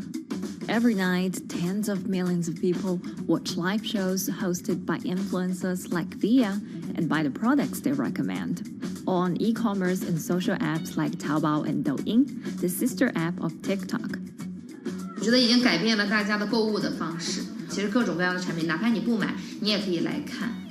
当然，你看了你就有可能会买。It's not about, only shopping. It's about the experience. It's about having fun. You got to see 3D. You got to see in some kind of action. It's almost like a theater act. The internet craze has taken over China. By the end of 2020, the country had almost 400 million live stream shopping users. China's live stream e-commerce market has also grown dramatically, with an estimated value of $161 billion in 2020. It's becoming popular outside China as well. So, is live streaming the future of shopping?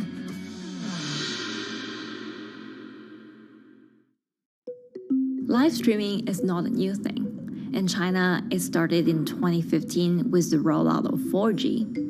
And it was first used for entertainment and socializing. Many live streamers performed for their followers or chatted to them, making money by receiving virtual currency and gifts. In the West, live streaming is mainly the domain of avid gamers. In China, it's broken into e-commerce. China actually has a very big e-commerce empire, so it uses these super apps, what we call that you have payment, you have search of information, you have recommendation system, and you have huge amount of goods available on the platform, and as well as a lot of consumers. So with this advantage, they merge these features of live streaming to make the influencers actually sell goods. Here is a perfect choice: nice neutrals, beautiful print, nothing overwhelming, and the warmth and comfort of flannel.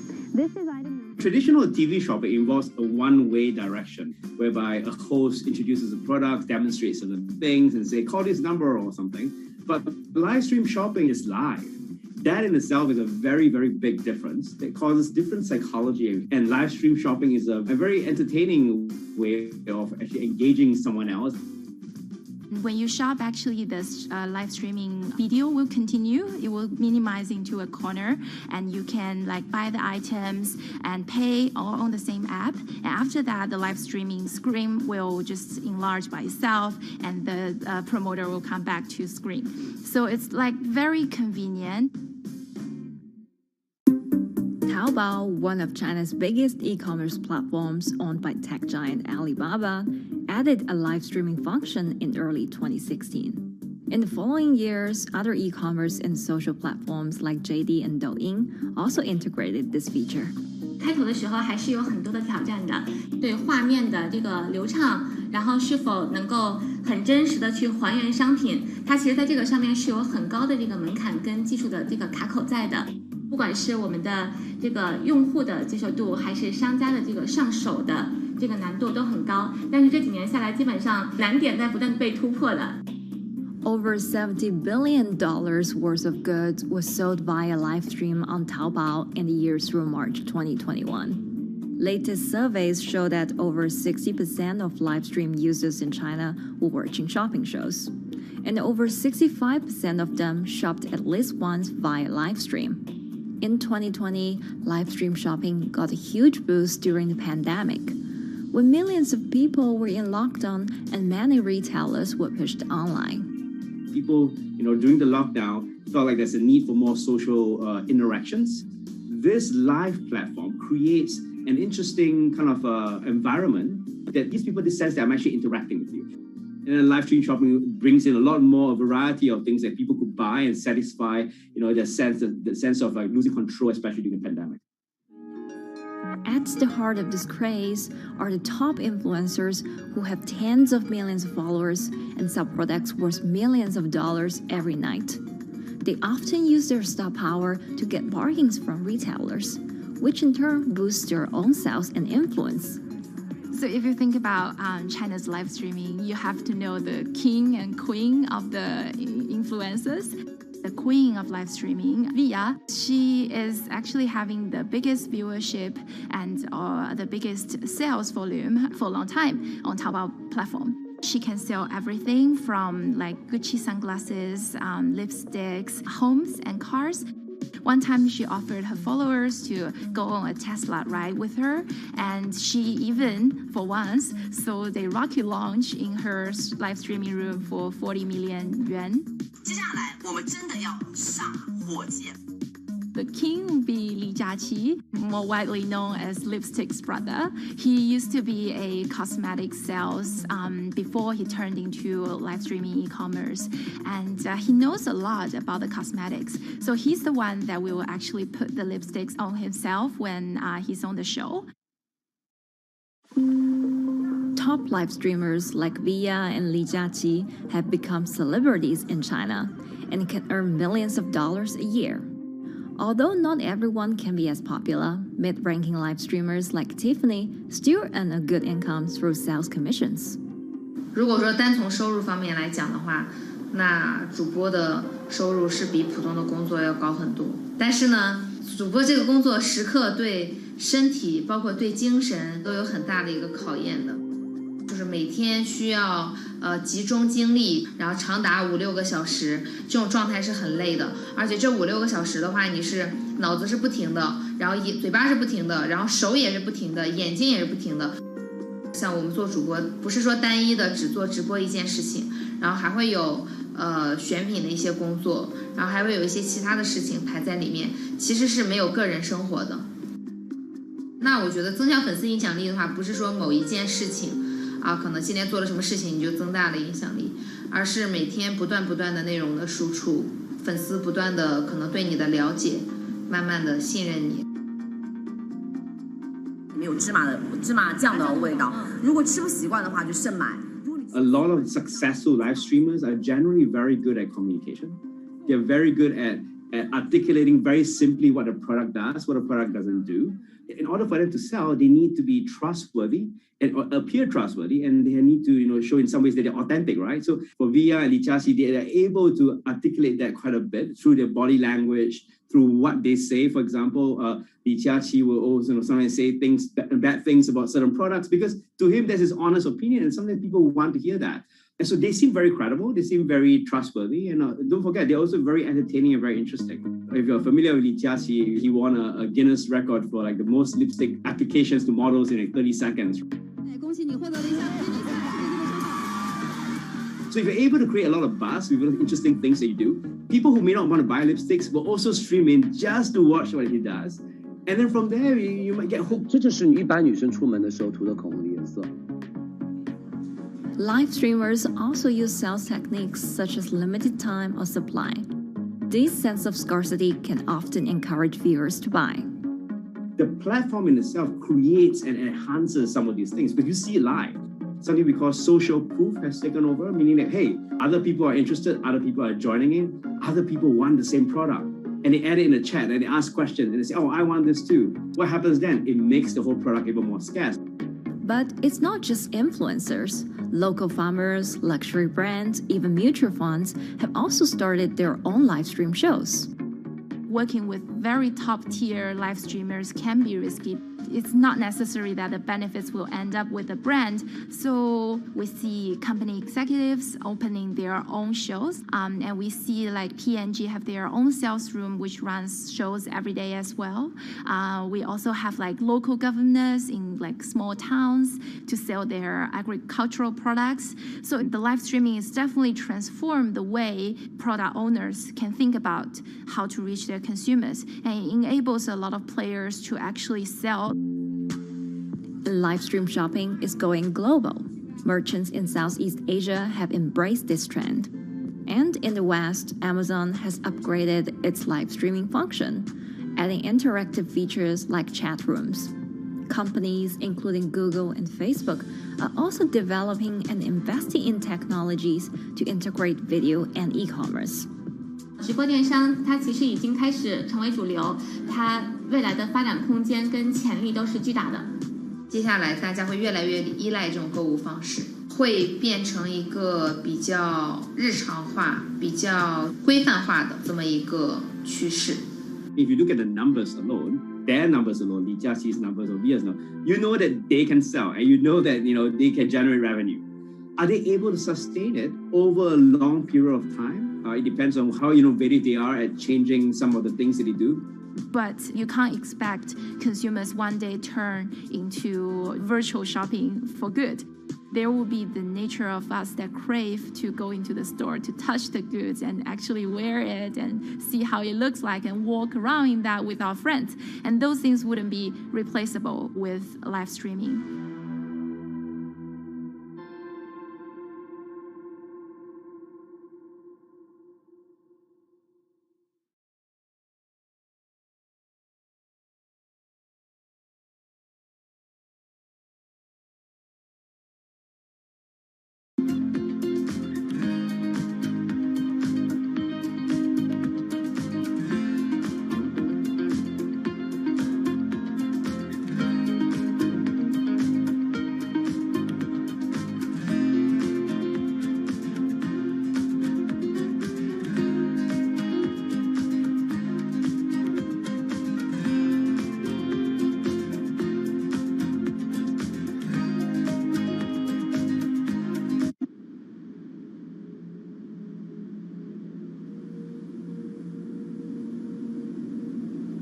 You could imagine that the oceans are actually the largest battery.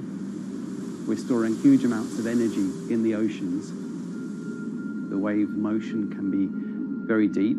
It can extend down several hundred meters. And once it gets to the near shore, from about 50 meters, the whole water column is moving backwards and forwards. As we search for ways to reduce our reliance on fossil fuels, some are looking to a largely untapped potential source of renewable energy. In theory, waves off the coast of the United States alone could generate over 2 trillion kilowatt hours of electricity a year, enough to power more than half of the country. Waves intensify and subside not as quickly as the wind, and that means that it can produce a smoother power generation curve. One of the potential advantages of wave energy is that it could act as a complementary source of power compared to other renewables on the grid if it were to be scaled up to commercial scale.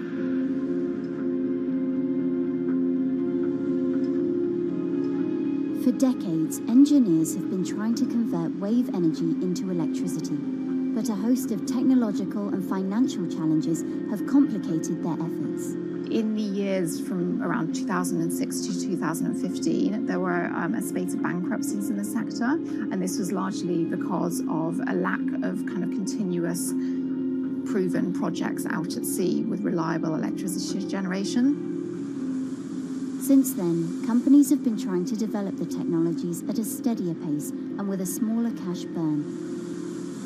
But the same questions remain. Can companies develop devices and technologies that actually work? Is wave energy just a novelty or something that can become a major renewable energy source?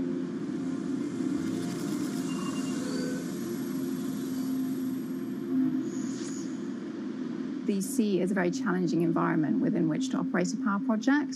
So seawater is corrosive and conditions are very rough. So this means that power projects don't have a very long lifetime, and it increases operating and maintenance costs.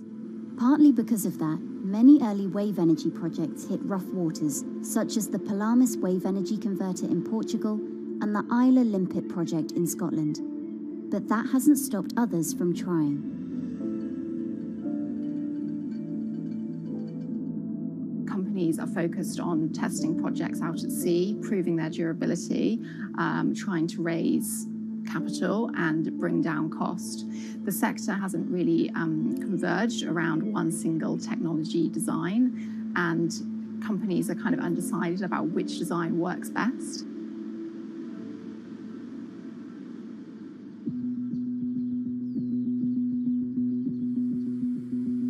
Finland-based AW Energy is a veteran in the sector. The first proof of concept of the company's device was made in the 90s after diver Rauno Koivusaari observed the strong back-and-forth movement of a hatch cover in a shipwreck in the Baltic Sea. The waves are generated far from the coastline, so the wind blows on the surface of the water, causing the water particles to rotate. And that rotation extends deep down below the surface, and the waves can be very long. They can be several hundred meters long. And as they come into the near shore, this rotational energy turns into an elliptical energy, and eventually backwards and forwards, as you probably have noticed if you've been swimming on the seashore in large waves, you're pulled in and out. That's the energy that we're extracting. There's a sweet spot where we deploy, so around 10 to 15 meters of water depth. That's where there's still strong wave energy coming in. After years of research, prototyping and testing, the company has deployed Wave Roller, a 350 kilowatt device in the waters off Portugal. Wave Roller has an 18-meter wide and 10-meter high steel panel fixed to the seabed via a floatable foundation. The panel moves back and forth with the waves, capturing the energy. It's submerged in the depth of 15 meters, so it's protected from the extreme waves. We generate electricity by capturing the movement with hydraulic circuitry in a machine room underneath the surface. That hydraulic energy we turn to electricity with hydraulic accumulators and hydraulic motors, and also a generator. The Wave Roller has survived large waves at sea for over a year and delivered electricity via an underwater cable to the grid in Portugal. Meanwhile, the company has won a €2.5 million grant to work on an upgraded version of the Wave Roller, aiming to increase the electricity generation capacity to 1 megawatt. The upscaled device would have a bigger panel, 2 power takeoff units, and improved software to control the energy production. We have taken into use a wave prediction algorithm that kind of tells us what kind of waves are coming into our device.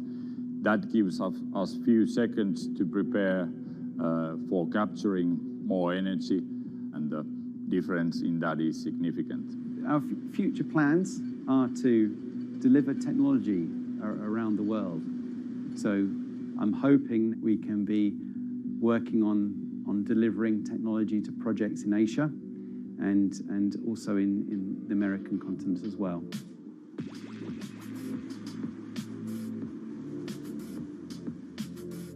Meanwhile, Israeli company Eco Wave Power is taking a different approach to capturing the power of the ocean. For the company's founder, Ina Braverman, developing new sources of renewable energy is a personal mission. I was born in Ukraine in 1986, and 2 weeks after I was born, the Chernobyl nuclear reactor exploded, causing the largest in history nuclear disaster. I was one of the babies that got hurt from the negative effects of such explosion. I had a respiratory arrest and a clinical death. Luckily, my mother, a nurse, approached my crib on time and gave me a mouth-to-mouth resuscitation, which saved my life. I got a second chance in life and decided to do something good with it. Growing up, Ina wanted to be a politician to positively change the world. After working as a translator at a renewable energy company, she decided to change paths. Solar and wind energy were fully commercialized. There were a lot of amazing technologies implemented everywhere.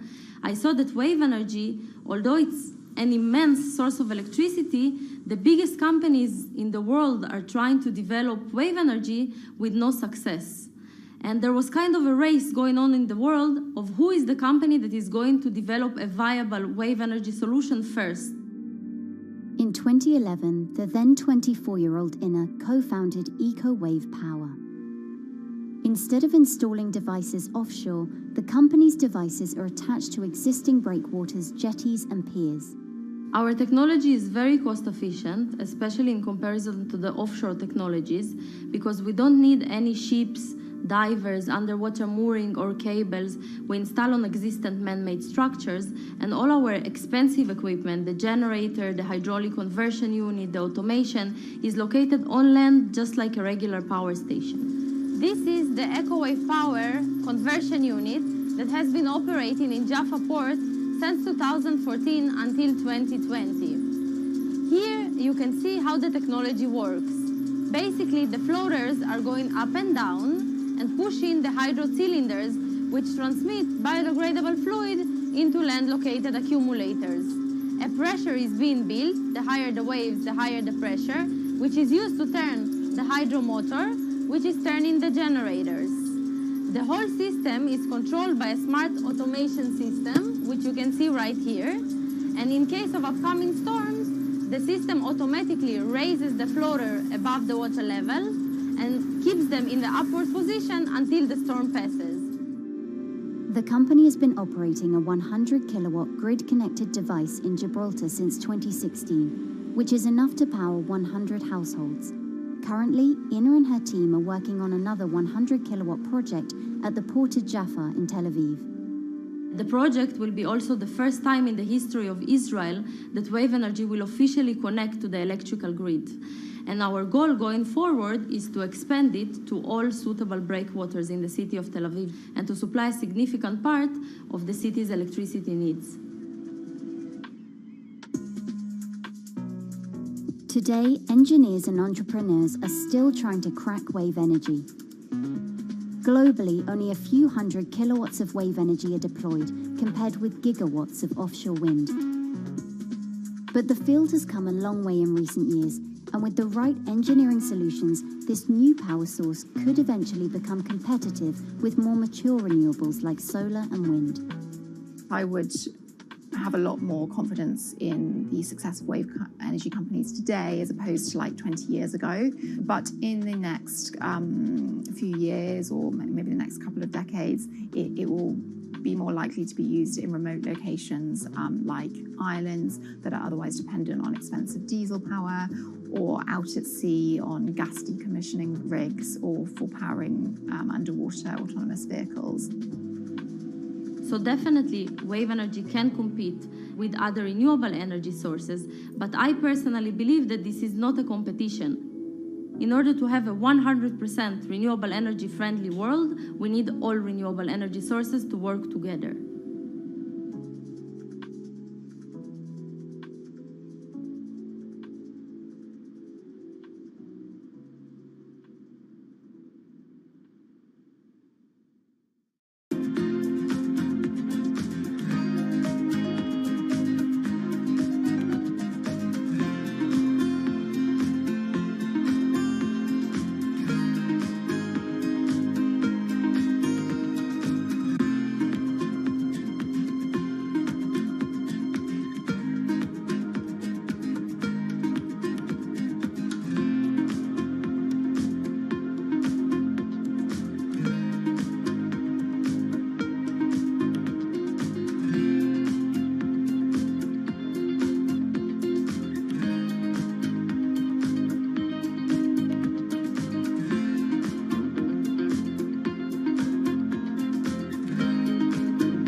are all these people from? Who are all these people from?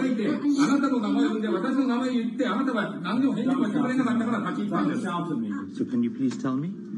I'm not going to... please wait.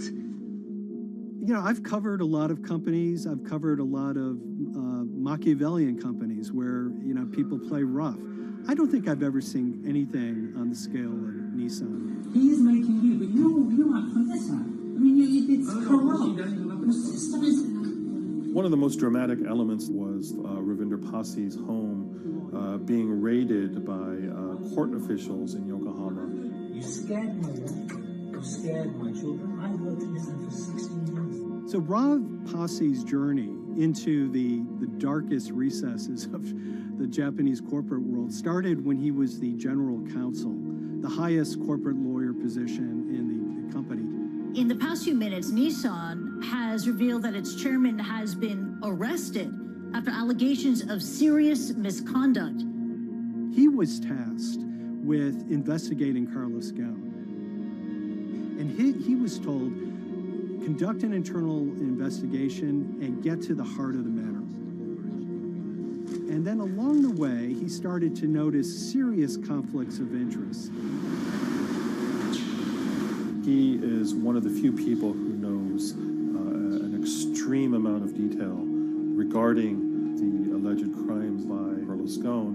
And he's now ready to tell his own story on the record about some of the events that happened.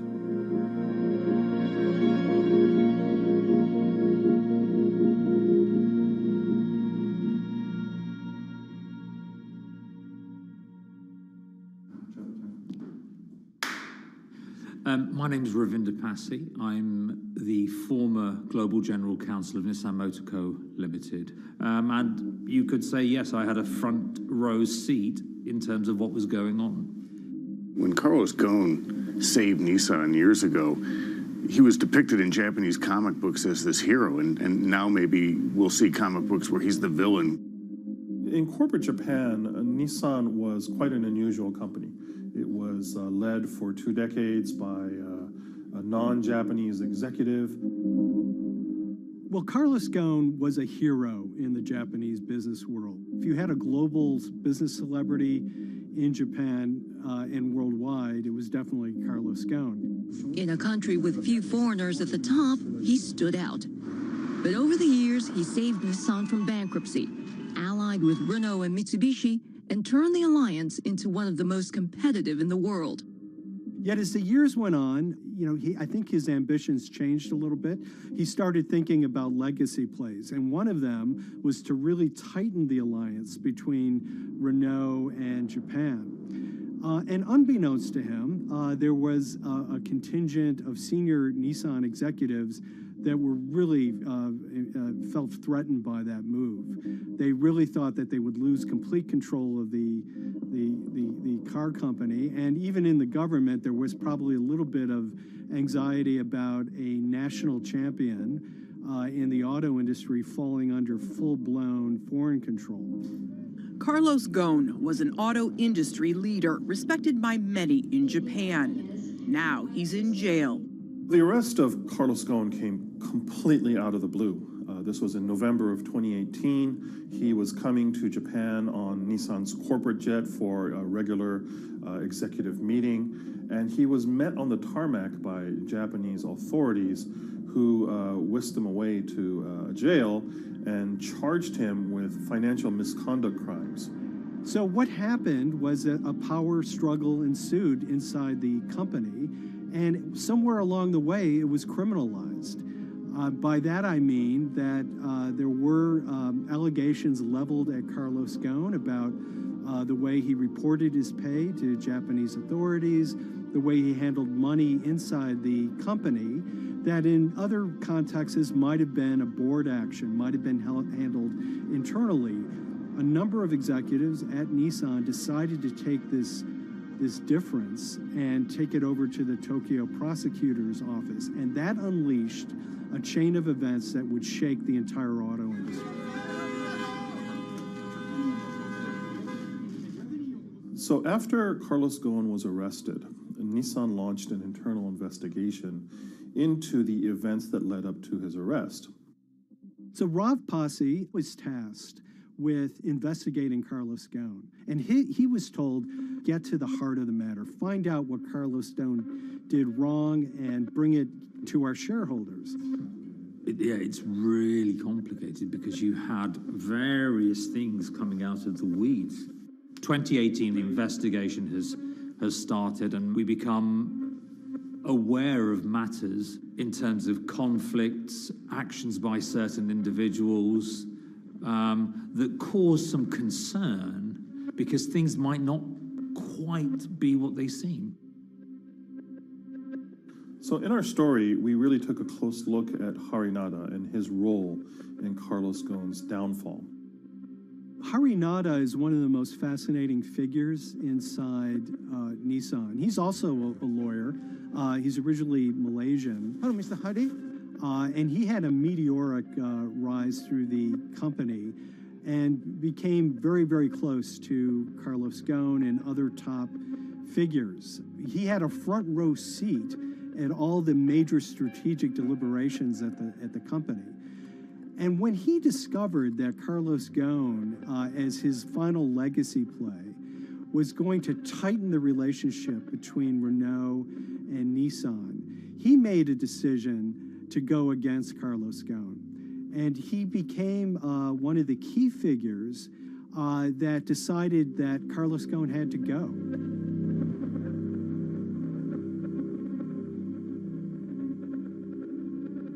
Harinada was somebody who actually recruited me into the company, so I have a long-standing relationship with him, or did have a long-standing relationship with him.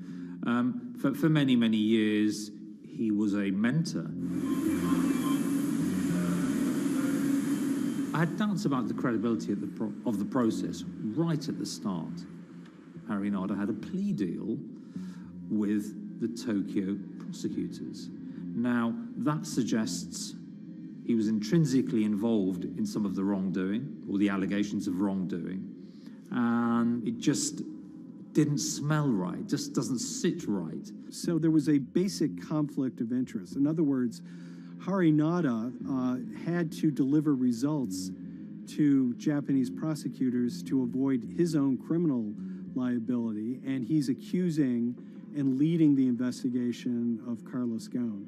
Some of the people who had been involved in the original alleged crimes were also looking into the affairs themselves. Ravinder Pasi began pointing out some of these conflict of interest issues. And the reason for that is essentially his concern was for the company.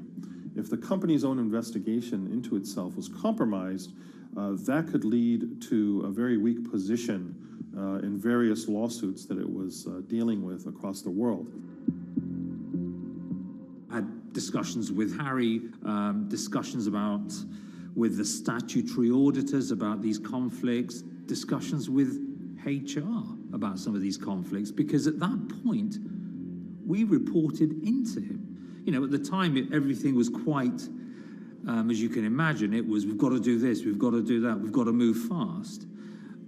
But when you step back and look at some of these things, you just think, my God, what was going on here? Because me, members of my team, were being placed in immediate danger. Your chairman's been arrested, a representative director's been arrested. They both happen to be foreigners. And then now what we need to do, we're being instructed to do, is certain compliance professionals need to go into properties in Brazil, for example, and retrieve evidence. They've got to do it very carefully, because if they don't do it carefully, they're going to get convicted of criminal activities. And likewise, when a team of lawyers were commissioned to go to Lebanon, I mean, one of my immediate concerns was, why are lawyers from Nissan being sent to go to Lebanon to retrieve evidence? These are just lawyers, they're corporate lawyers from Nissan. You had revelations that a number of executives had benefited from share appreciation rights when they shouldn't have. I mean, you know, substantive amounts of money being taken by these guys when they weren't entitled to take them. And you do think, yes, how is this going to look later on? It's going to look quite concerning. So that triggered for me the sort of assessment that, well, I'm going to have to do something, because up until this point, I haven't put down on paper these conflicts and these issues.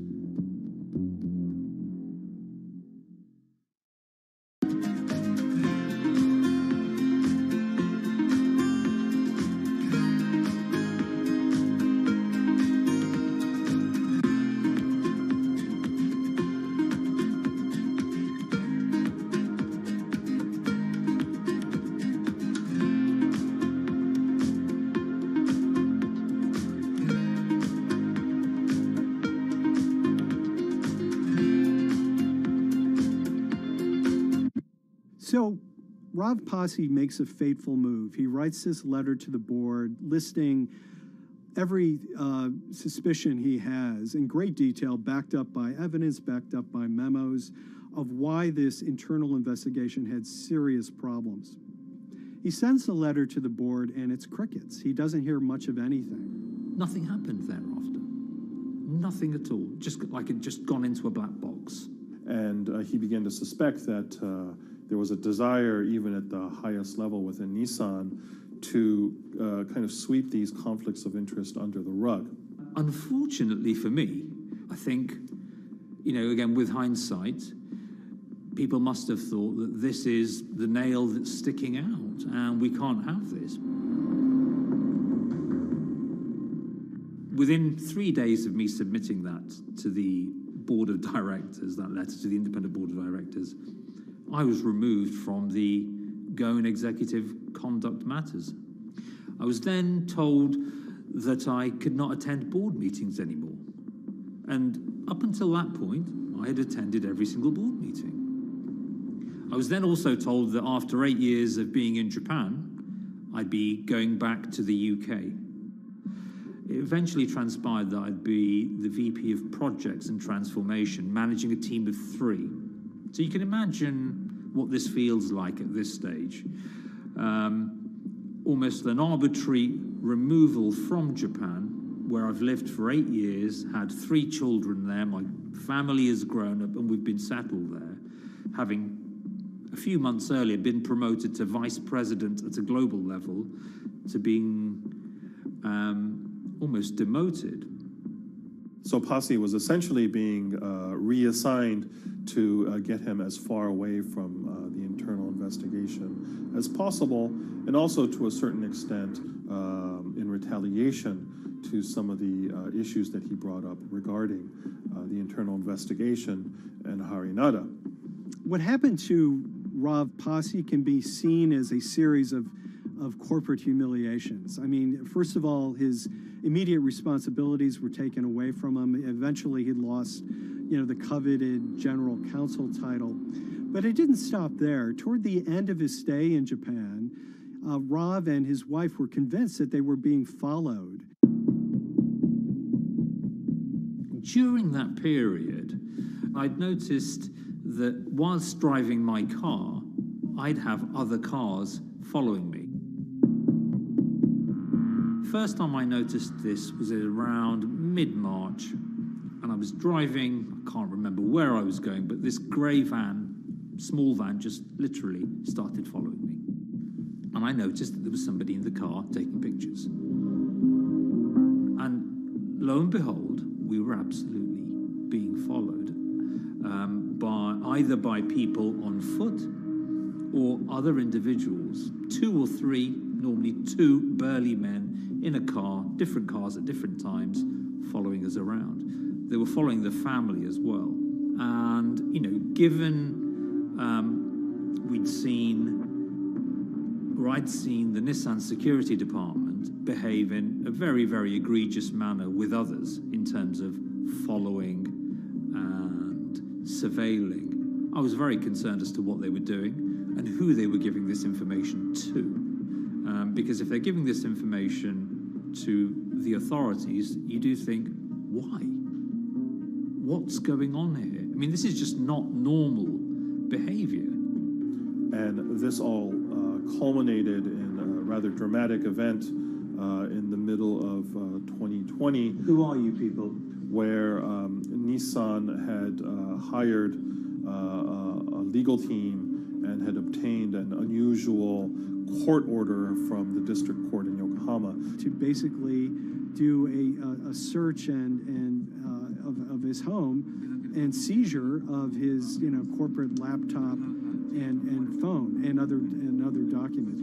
If you don't let us in now, we have to break this key. So it was a pretty extreme way to treat someone who'd spent 16 years at the company. These people have all come in. We don't really know who they are, apart from the fact that I've been shown a badge that says the Yokohama Court. And they're here to recover a laptop and a mobile phone. It was even more weird because I'd highlighted to the directors that certain Nissan executives were trying to recover this laptop and this phone whilst I was still in Japan. And I was very concerned because it had evidence on there that related to misconduct matters and other forms of inappropriate conduct. It was just another form of intimidation, another form of harassment, forcing me almost to leave the company and the country. Because once they'd retained and obtained these items, we were still followed, which, again, I just couldn't understand. What is the point of doing that? You know, this isn't a car company. This is not the KGB.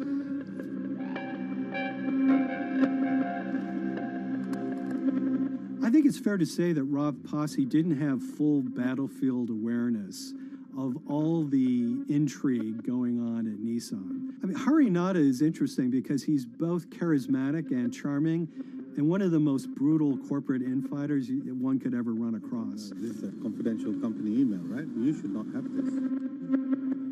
If he had fallen into line, he would probably still have his job at Nissan, be paid very well, and continued his work. A career that he spent 16 years building at Nissan is irretrievably broken. It's been smashed to smithereens. He and his family paid a huge price, certainly. But in terms of being able to sleep at night, I think, he's come out ahead. I highlighted issues to the highest levels of the company so that they could be dealt with appropriately by those in charge. There was no response to those, and there was retaliation against me. What's really profound, like absolutely profound, is that none of your colleagues, I mean people who you have known for years, forget it. Yeah. You're on your own. Yeah. And you got to be ready for that. You've got to be ready for that. If you take it on anyway.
This is the awful truth.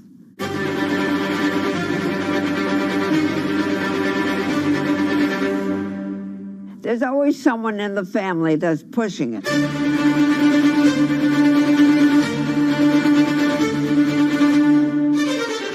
This lady does not deserve to be taken advantage of, especially at your age with your own grandchild. Yeah. My grandma is having to sue them. I'm testifying against them. Nobody's talking. They're one floor below right now. I get afraid to go on the elevator. It's sad that it had to devolve to this. It's like a soap opera to me. It's a very sad thing. It's a family feud. A family feud. Here's a family that, on paper, you would think has the wealth that so many people seek, yet at the end of the day, it seemed to sort of rip everybody apart.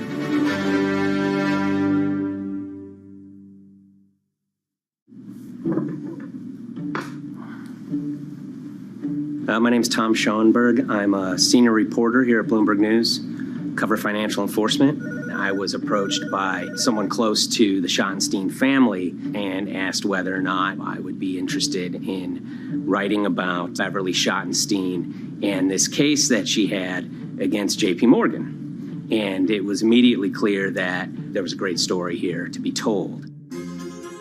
So I started just, assembling all sorts of documents that the family made available to me. That included a diary that Beverly had begun writing when she started having suspicions about what was actually going on with her money. Beverly obtained her wealth from the Schottenstein kind of retail empire that has at times included Big Lots, Value City, American Eagle Outfitters, DSW Shoes. Beverly's husband died, and at which point they sold off their portion of the company, bringing them an enormous amount of wealth at around 1990. Estimates of her wealth were around $90 million.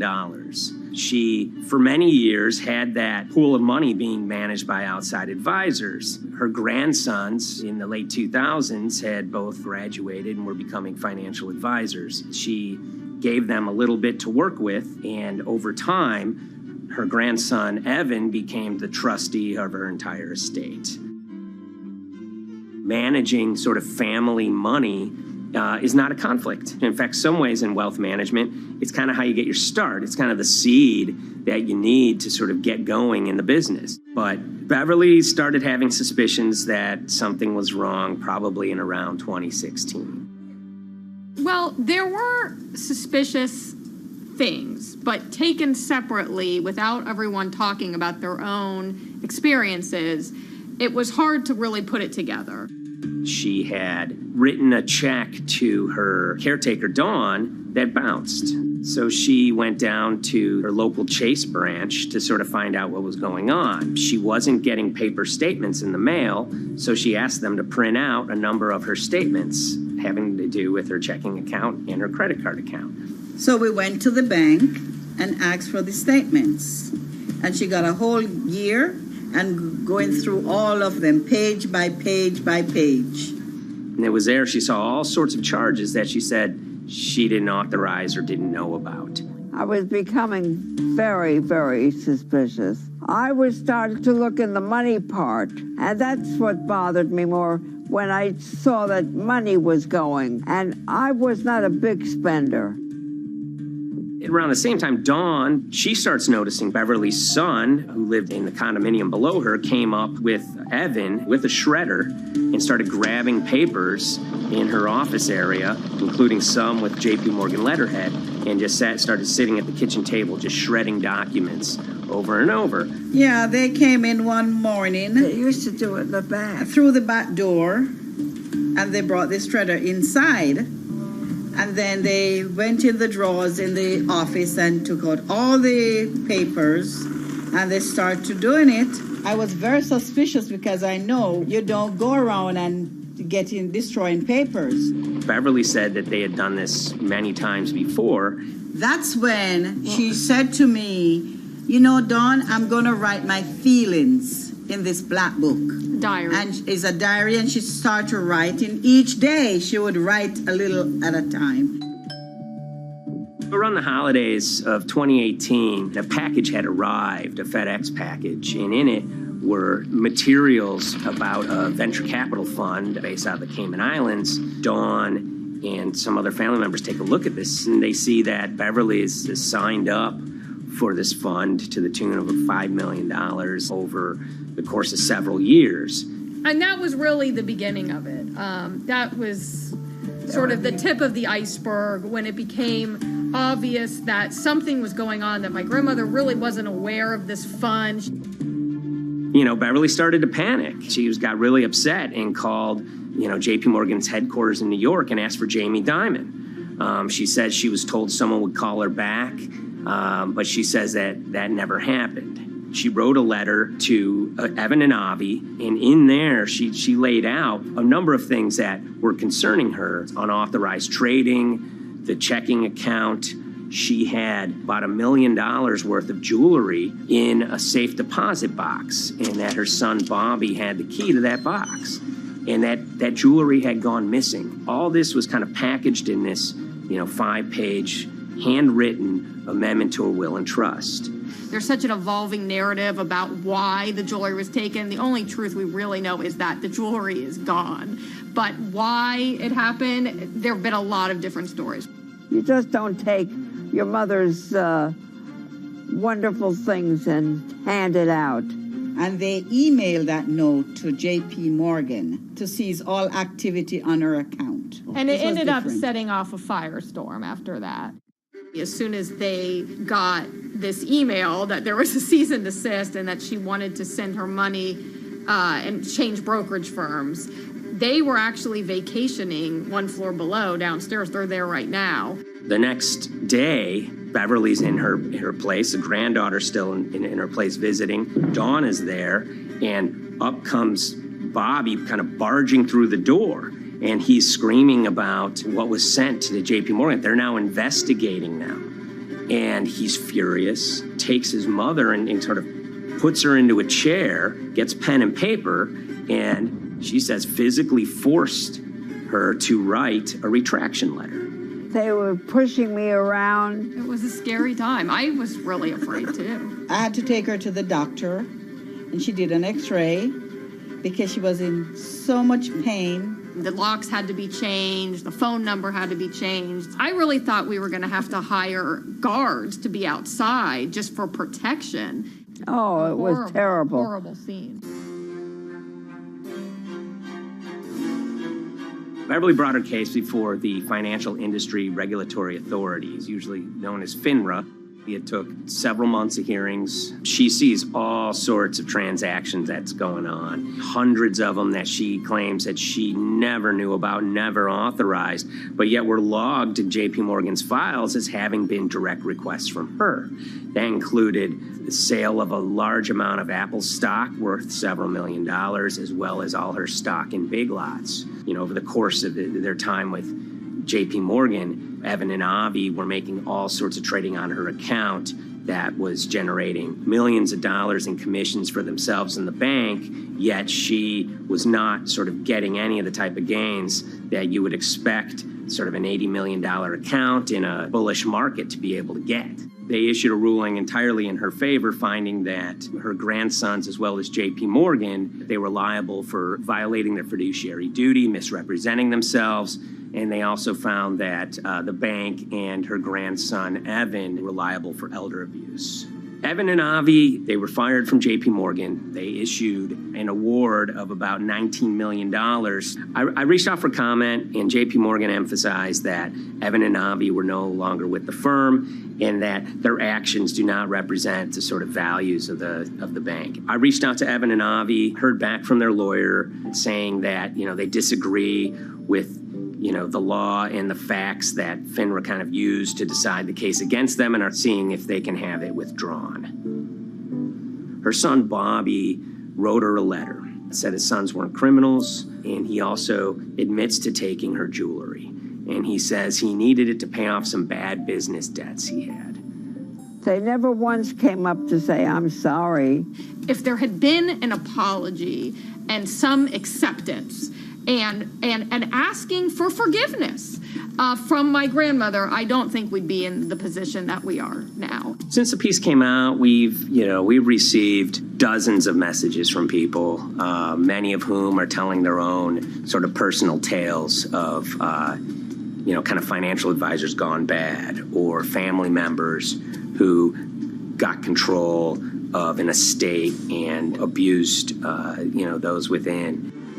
It seems that it's really resonated with a lot of people. I keep, hearing a lot of feedback about Beverly and how, a lot of people feel she did the right thing. You're never too old to stand up for yourself and try to right an injustice. She was adamant that she wanted to stand up for herself. But at the end of the day, they did wrong. It's a painful life lesson.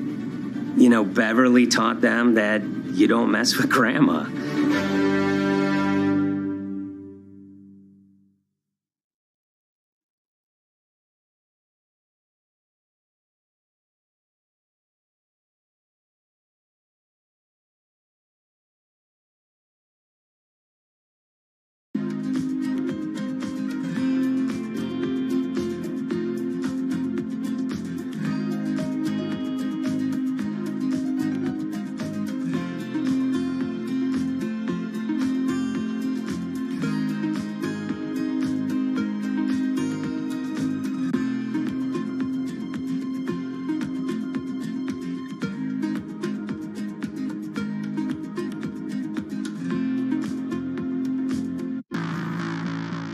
On April 20th, oil markets did something they never had before, and they crashed, went into negative territory and closed the day at minus $40. Meanwhile, in a place called Thaden Boyce in Essex, a group of 9 traders, led by a guy called Cuddles, made $660 million over the course of a couple of hours. The price of oil has collapsed to a record low. We've never really seen anything like it. WTI this morning down more than 35%. People maybe wouldn't have been so surprised if the oil price had fallen to zero, but the oil price went to minus 38. It went far lower than anyone had expected. And so lots of people in the market were saying, well, hang on, something else is going on here.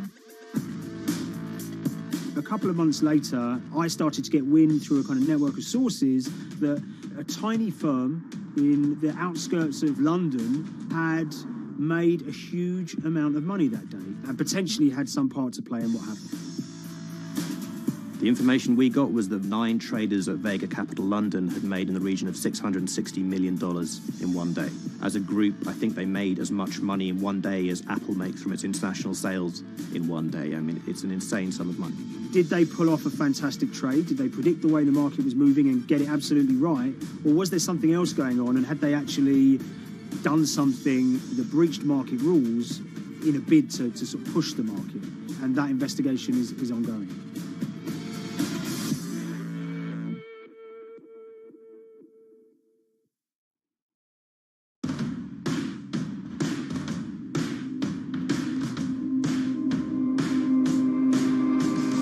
So Paul Commins is a trader who cut his teeth in the pits in the 80s and 90s. When everyone had a nickname, his was Cuddles.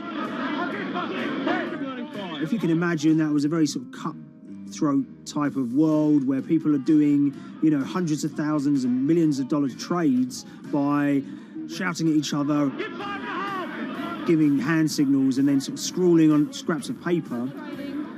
The culture of the trading pits in London was very influenced by the working class guys who became traders there. They weren't like the city bankers that had gone before them. They weren't usually Oxford or Cambridge.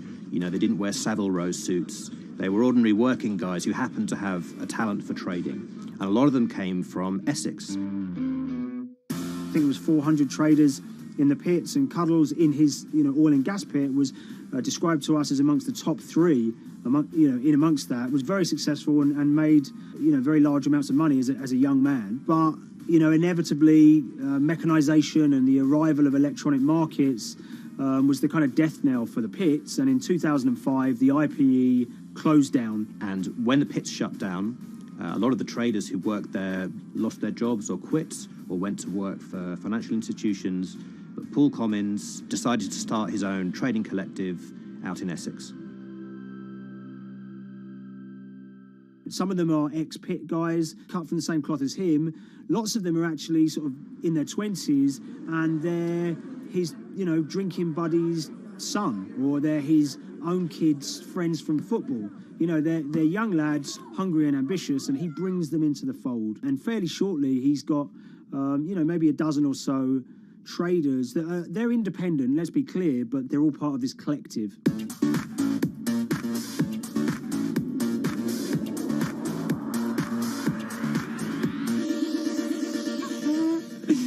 Yeah, I'll let Liam deal with Essex.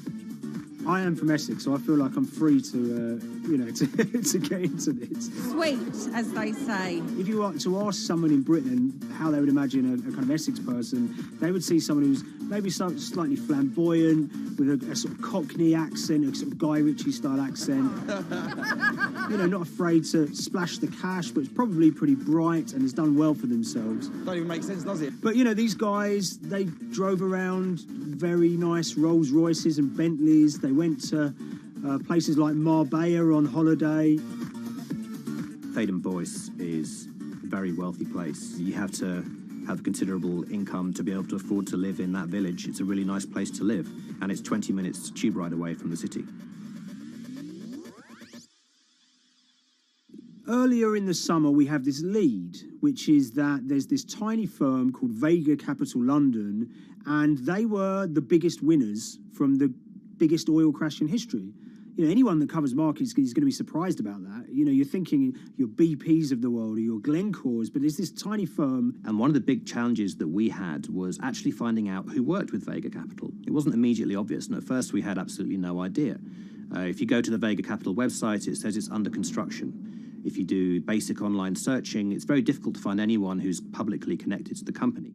So inevitably, we're incredibly curious at this point. Like, who the hell are these people? The more reporting we did, the more it became clear that this group were connected socially as well as professionally. They went to weddings together, they played golf together, they would go on holiday together. We found out that a number of them were members of the West Ham Supporters Club in London. A few of them started companies together, so you could see all the connections between them and start to see a distinct group emerging.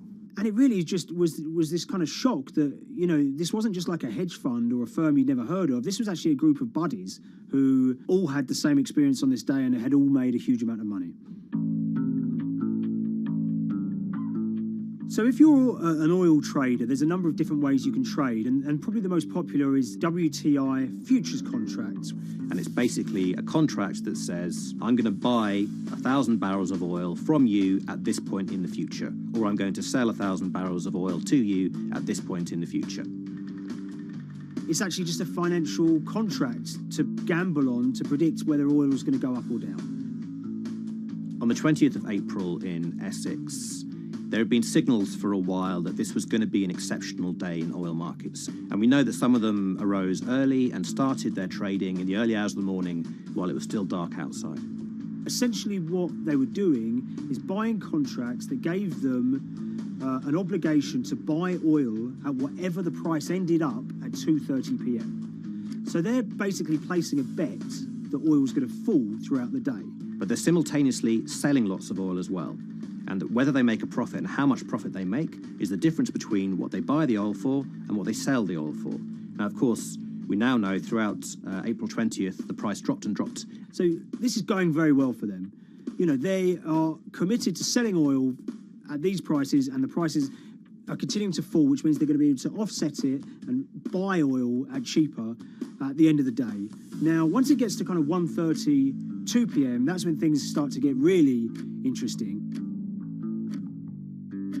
Suddenly there's a kind of influx of buyers and sellers, as desperation increases in the market and trading volumes go up. Now at 2:08 p.m. exactly, something bizarre and unprecedented happened, which is that oil passes into negative territory. And it fell to a record level of minus $38. We've never seen anything like it, period, in terms of the contraction of the global economy. That huge gulf between what they were buying the oil for and what they were selling it for enabled them to make more money than they ever thought possible. So their profit was the difference between minus 37, and all of these positive numbers on every contract they sold. The price of crude briefly hit minus $37 a barrel. For one group of traders operating from a small office, it was a very, very profitable day. It's important to remember this had never happened before in the history of oil trading. No one could have predicted it. I can't think of another example of where you enter a trade and you get paid on both sides. You get paid both to sell and to buy. It's unthinkable. One thing we know about the Cuddles Trading Arcade is that they were very comfortable taking large risks. And, you have to be clear, this was a large risk. Yeah, we spoke to oil traders, both people that know these guys and people that don't, and they all say that this is, incredibly risky. And that's actually what stops a lot of oil traders doing trading like this. They simply aren't willing to stomach the risk. But Cuddles and his friends were. So when the kind of final calculations came down, the group of the 9 most profitable traders made $660 million or thereabouts between them. I mean, if you can imagine, I think 3 or 4 of them made in excess of 100 million each. One of the astonishing things about this trade is that 2 of the individuals who made more than $100 million in a single day were in their 20s. One of them was 22 years old. Only a few years earlier, he'd been posting on his social media about doing teenage stuff with his mates in town and going to see girls and rap music. And here he is a few years later making $100 million in a single day's trading. When me and Liam discovered that, we couldn't believe it. We couldn't believe what we were seeing.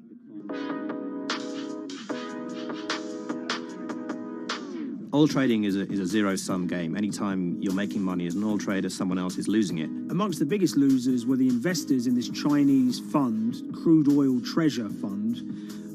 There were thousands of them, and they lost everything. Lots of people had put their savings into oil funds. They lost money that day.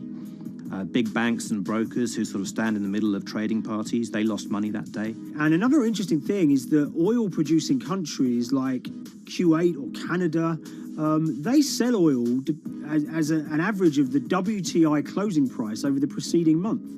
So the fact that one of those numbers in that average was minus 37 meant, if you can imagine, countries like Saudi Arabia and Kuwait potentially lost a couple of dollars on every single barrel of oil they sold that month. Vega Capital's traders made such an extraordinary sum of money that it was inevitable there would be some scrutiny of what they did. But it wasn't just the sums of money they made. In the vital half an hour before the settlement price was set, they were by far the biggest sellers of oil futures in the market, which is an incredible thing to think about when you consider that the other participants in that oil market are going to be the world's biggest banks, oil majors, BP and Shell, and here you have a group of 9 guys in Essex who are having this significant influence over a global market for oil. I mean, I think you have to assume that if these guys had made $7 million or $10 million, they probably would be celebrating in Essex right now. But the fact that they made closer to $700 million has meant that they are facing understandable scrutiny. We wrote individually to all the Vega traders who did exceptionally well that day, and we got a letter in response from a law firm representing the group. And the law firm was at pains to point out, number one, that they haven't been accused of any wrongdoing, that they all traded independently and separately, and they'd basically all made up their own minds that this was what was going to happen in oil markets based on publicly available knowledge, and decided to execute this trade. What I love about these stories is there's a real variance of opinion, and some people will look at what happened and think that must be dodgy. They all traded at the end of the day. They all made a huge amount of money while all these people lost.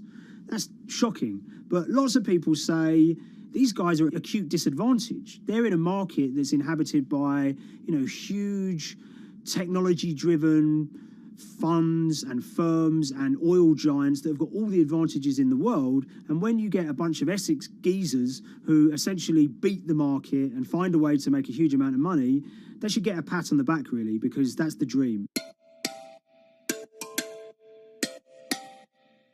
Since this happened, a lot of the guys have stopped trading the monthly settlements that they'd done so well at in the past. Several of them have set up new companies. They've essentially gone very quiet. Any kind of social media presence they had has kind of closed down. By all accounts, they're, waiting this out. It's certainly too early to try and predict how the regulatory investigations are going to pan out. We just don't know. There's a number of potential outcomes for these guys. Potential punishments if there are any findings of manipulation against Vega or anyone affiliated with it might be you could be fined, you could be banned from trading, and in the most extreme cases there have even been criminal prosecutions in the past of people who have been found to have been manipulating the settlement and misconduct related to trade at settlement. There are other outcomes too.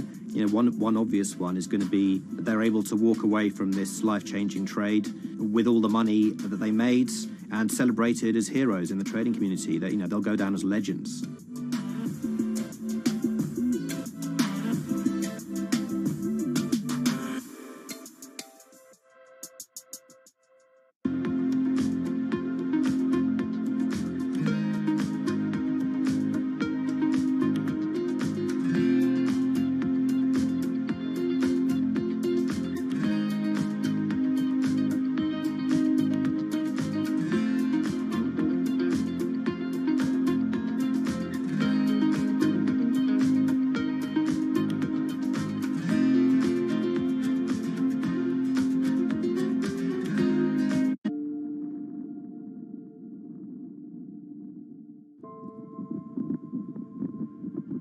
It's very important, given the nature of the climate crisis right now, for the general public to have an understanding of what progress is or is not actually happening. And I think many readers right now, they'll see these hundreds and hundreds of companies making these big, bold climate claims.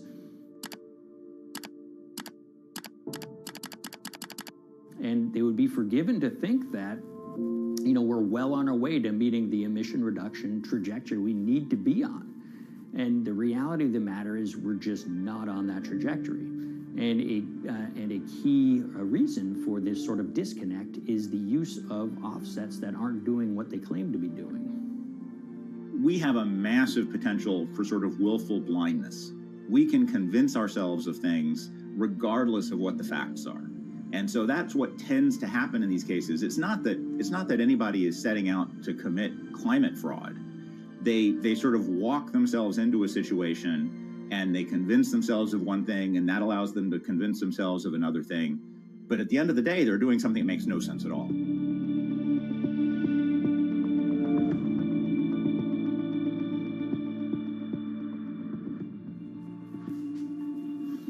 My name is Ben Elgin. I wrote the story about how the billion-dollar market for carbon offsets is setting back the fight against climate change. So one of the challenges in reporting on carbon offsets and trying to figure out what's going on is really finding good experts who have been steeped in this marketplace and are willing to candidly talk about it. One of the best people for this is a fellow named Mark Trexler, and I've been talking to him for more than a decade. My name is Mark Trexler. I've worked in climate change for the last 30 years. I was actually hired by the World Resources Institute in Washington to work on the first carbon offset project in 1988.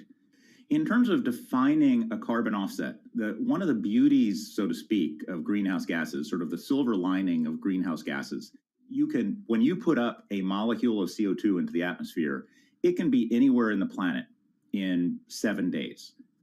And therefore, if there's an option to reduce emissions on the other side of the planet, and you can do that very cheaply as compared to doing it in your factory, for example, then why not pay that person, that factory on the other side of the planet to reduce their emissions?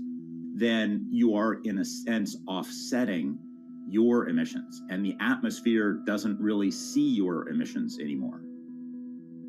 So carbon offsets have been around for quite some time, and they were actually key with these international climate agreements, such as the Kyoto Protocol, which mandated the wealthiest countries reduce their greenhouse gas emissions. The treaty was signed on the 11th of December, 1997. Decided.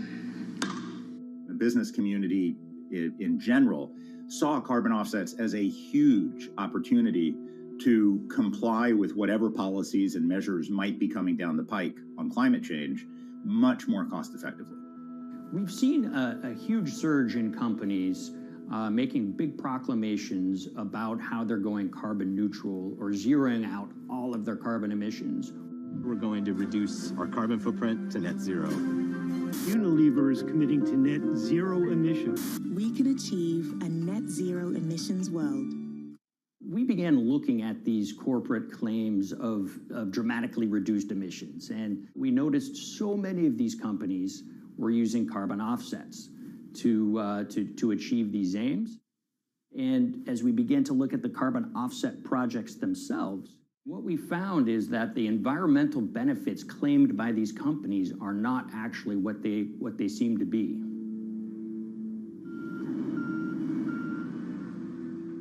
And as we sort of saw and spotted a number of these very aggressive carbon offset projects, which appeared to be generating inflated credits or bogus credits, we saw a number of them were associated with the Nature Conservancy. This surprised us. The Nature Conservancy is the world's biggest environmental group. They have about $1 billion a year in revenues, and they've been around for 7 decades. They've preserved about 125 million acres of land, and they've done so many good works over the years, and they've been very strong in terms of working with corporate partners. The Nature Conservancy has taken a different approach, a very pragmatic and pro-business approach. They will not go out and criticize a big polluter, but they're very happy to work with them.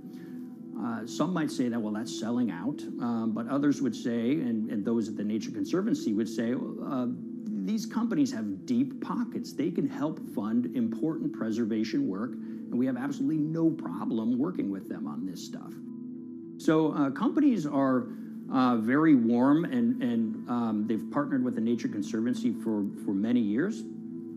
And yeah, it definitely lends a sheen of credibility to these projects.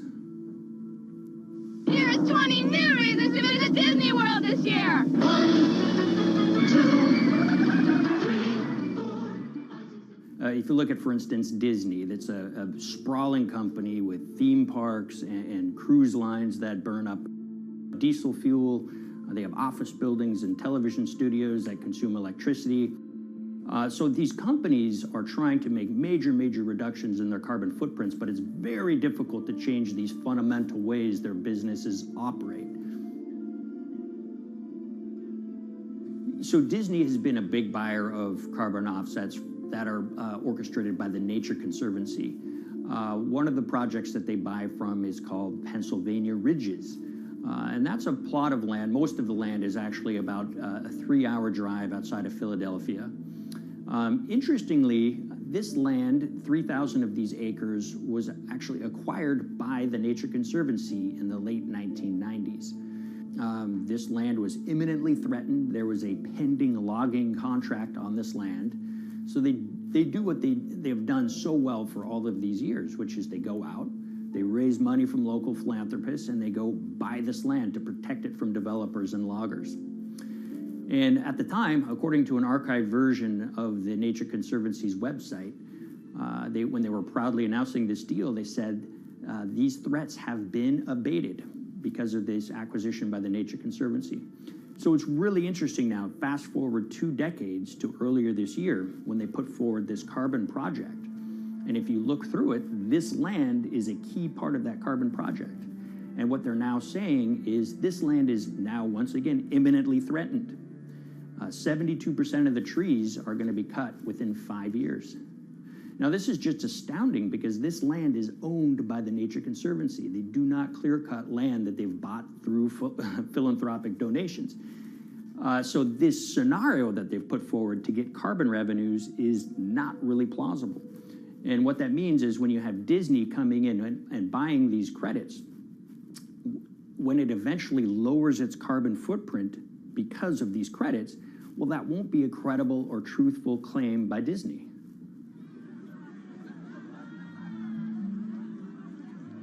So this is an organization that truly understands the threat of the issue of climate change and is wanting to do its part to address this. However, in this situation, it just appears their drive, which they've had for decades, to increase the amount of revenues that it can use for land preservation work, Nature Conservancy and many others see that the carbon credits as a pot of money that they can tap into to further their own benevolent aims. But unfortunately, what this has resulted in is claims of climate progress that just aren't really happening. So the Nature Conservancy defends vigorously these deals, and they and others will say, look, our projects are just following the rules that these registries set up. So some would also put some of the blame on the registries themselves because they're setting up the rules which allow these vapid projects to get up and sold. So we've reached out to all of the companies we mentioned in this story, including Disney. They didn't want to be interviewed for this story, but they all told us that, look, we have to rely on the experts out there, and those experts, they say, are these carbon registries that have been set up. Most of these Nature Conservancy deals are set up and sold on this exchange. It's called the American Carbon Registry. Now, it's the oldest of these registries that allow voluntary carbon credits to be sold. They've been around since 1996. What these offset registries do is they set up rules, and any carbon offset project has to follow those rules.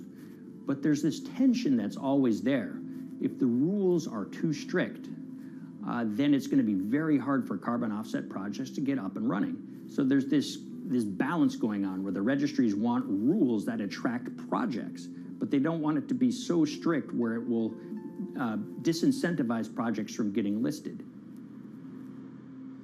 One of the challenges with designing carbon offset systems is that there are normally two people at the table. You have buyers and you have sellers. And to some extent, you have policymakers, but you know, the buyers and the sellers are really the ones with the expertise, with the incentive to really participate hard, make a lot of things happen.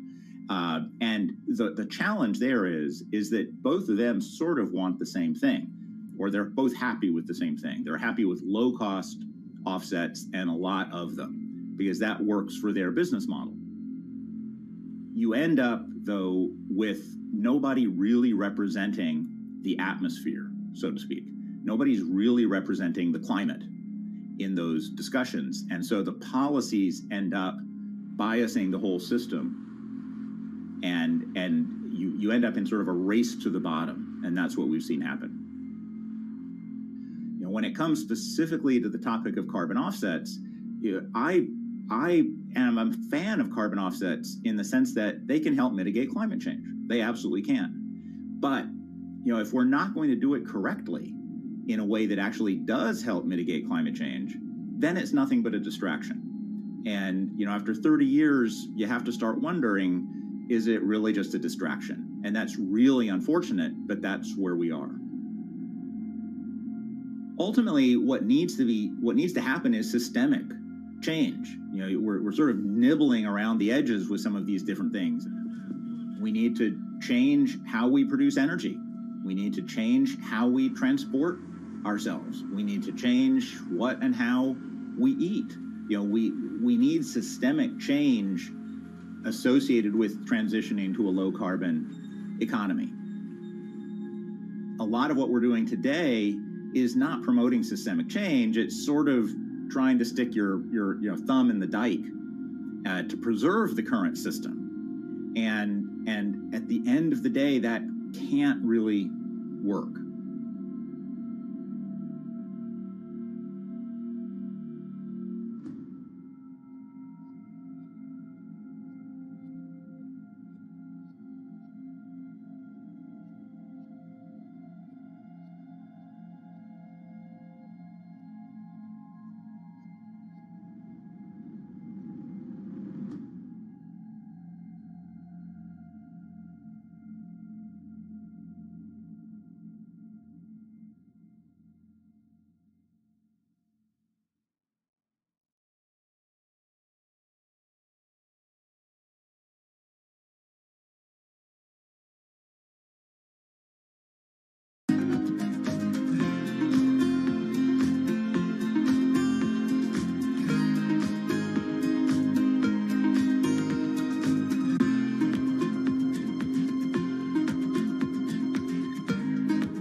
the Hyperloop. There's a good chance you've heard the name by now. This is the Hyperloop system. It can take people hundreds of miles in minutes. The Hyperloop, a series of tubes that would transport people in pods at ultra-high speeds over long distances. This is a remarkable new form of transportation that can whisk people from city to city in a flash. 29 minutes from New York to D.C., 30 minutes from L.A. to San Francisco. For years, we've been seeing these futuristic, utopian renderings of some cross between a spaceship and a monorail. But lately, the Hyperloop is becoming much more real. Yes! It was surreal to be even sitting inside a Hyperloop, and just even more incredible to actually be like riding down a track in something that was nothing more than a crazy idea 6 years before. Companies all around the world have been developing and testing the technology needed to propel passengers at speeds of over 1,000 kilometers per hour. But for many, speed is only the first step to unlocking the full transformational effects of a new mode of transportation. Fast is what we just sort of take for granted in the Hyperloop world. It's the network effects that really deliver the benefit. And that opens up a completely different scale of economic opportunity.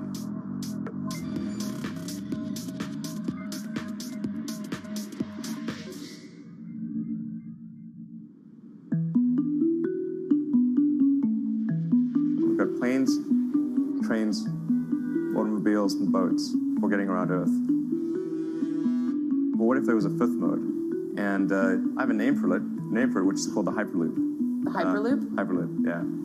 In 2013, while riding high on the growing success of Tesla and SpaceX, entrepreneur Elon Musk released a white paper outlining the basic framework of the technology he called Hyperloop. The basic idea goes a little something like this. A tube reduces the air pressure to a near vacuum-like environment. A Hyperloop pod is then suspended in the tube, usually by magnetic levitation. The whole pod can then be propelled forward. Because there's no traditional friction sources like air resistance or rolling friction that would push back against the pod, the Hyperloop is able to move at incredibly high speeds and do so fairly efficiently. Despite its futuristic name, however, the general concept behind Hyperloop is actually pretty old. In fact, New York City's first attempt at an underground public transit system in the 1870s was based on a similar principle. The pneumatic transit system was short-lived, however, only stretching one block and topping out at a rather leisurely 10 miles per hour. While Elon would make some 21st century improvements to this concept and bestow a very 21st century name, he wouldn't end up pursuing the technology itself, instead electing to focus his efforts on something a little bit deeper, literally digging the requisite tunnels via his boring company. It would take another billionaire industrialist who dabbles in spaceflight. No, wait, not that one. Yeah, that's the one. After Richard Branson would make a large investment in the company Hyperloop One, it would be renamed to Virgin Hyperloop. What we've always been trying to do as a company is show that this technology could work, that it could be made safe, and that ultimately it's something that's happening in the next couple of years, not the next 20 years. Josh Geigel is the co-founder and CEO of Virgin Hyperloop.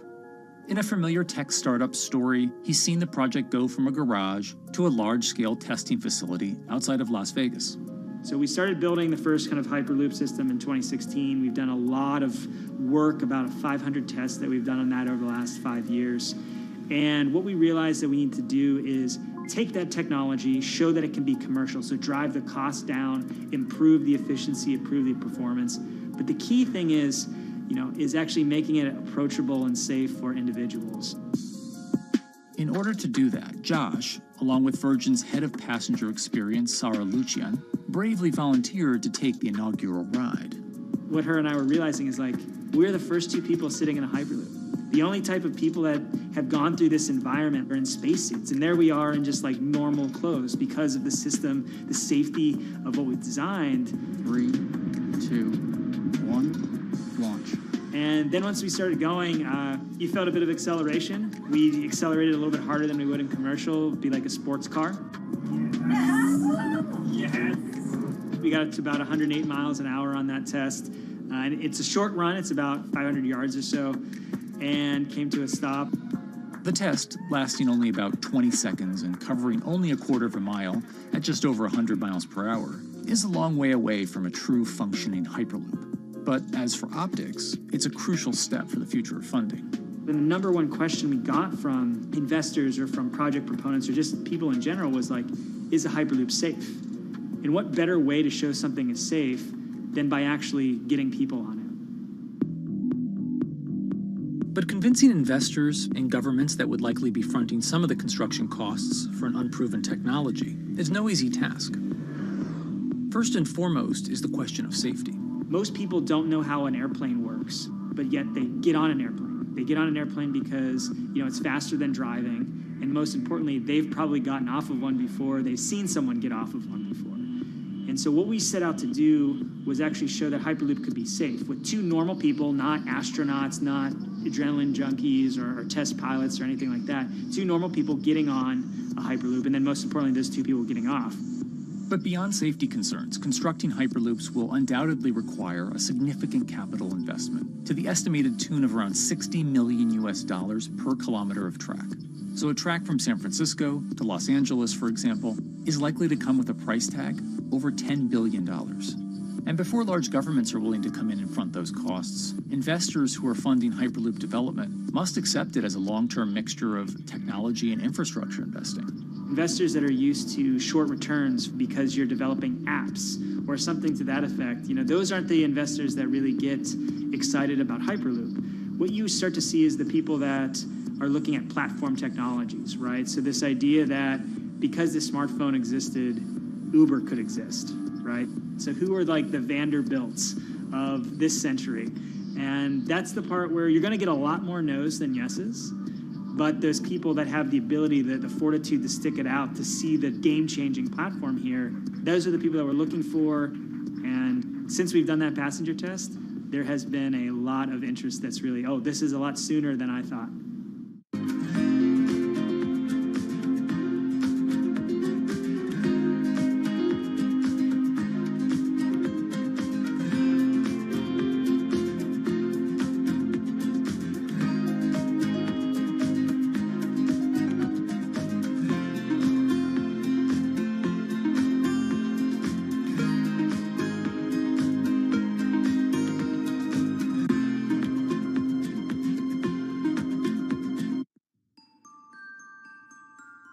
Envisioning the ripple effects of what Hyperloop could achieve, though, is fairly challenging at this stage of development. It's fast, yes, but for point-to-point travel, traditional maglev trains can move pretty fast as well. And outside of China, South Korea, and Japan, even those haven't seen much adoption elsewhere due to the high costs and questionable profitability. The Shanghai line in China, for example, loses around $100 million every year. Hyperloop companies, however, believe they can offer something different than traditional railway lines. My name's Alan James, and as far as I know, I'm the only guy on the planet who's written a government-level business case for 300 kmh conventional high-speed rail, 500 kmh maglev, and 1,000 kmh Hyperloop. It's fundamentally about moving people from where they are to where they want to go, when they want to make those journeys, and doing it in much smaller numbers. So pod designs for Hyperloop range from 12 to 28 seats, typically. Why are they small? It's because small enables the network to operate flexibly. And a great example of that is the east-west strategic route across the north of England, from Liverpool to Manchester to Leeds. So to get from Liverpool via Manchester to Leeds by train is just short of 2 hours today. It'll probably take you 2 hours driving as well in average traffic conditions. Net result is those three city regions remain three separate entities: Liverpool, Manchester, Leeds. There's very little commuting traffic between those urban areas. Hyperloop absolutely changes that from the ground up. Liverpool to Manchester is a 5 or 6 minute journey.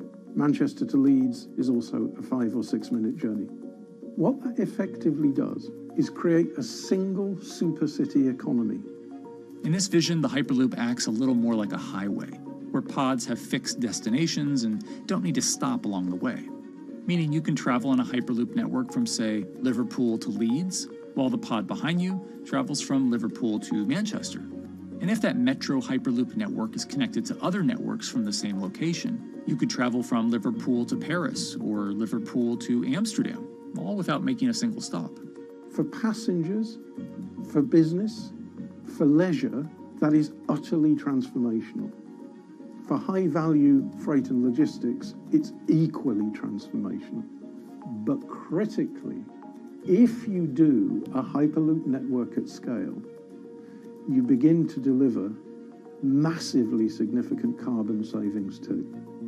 A multi-regional Hyperloop network could become a replacement for both short-haul passenger and cargo flights and traditional ground transportation, both of which are significant carbon producers. One Hyperloop-connected distribution hub, perhaps at an airport that is predominantly used for international air freight, replacing maybe 10, 12, 15 distributed road hubs. It takes a lot of polluting and inefficient truck haulage off the roads. That itself means roads gain extra capacity. Hyperloops will still need to use electricity to both move pods and maintain the near-vacuum environment in the tube. Proponents of the technology believe that this can be done by using renewable sources, including a combination of solar panels and battery technology that could be used along the Hyperloop itself.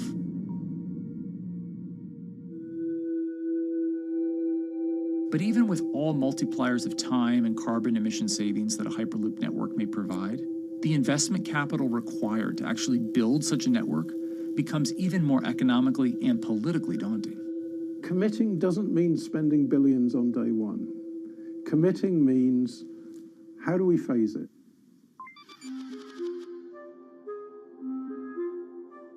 One company in the Netherlands is working to develop that technology, and perhaps more importantly, the international coalition needed to make the Hyperloop network a reality.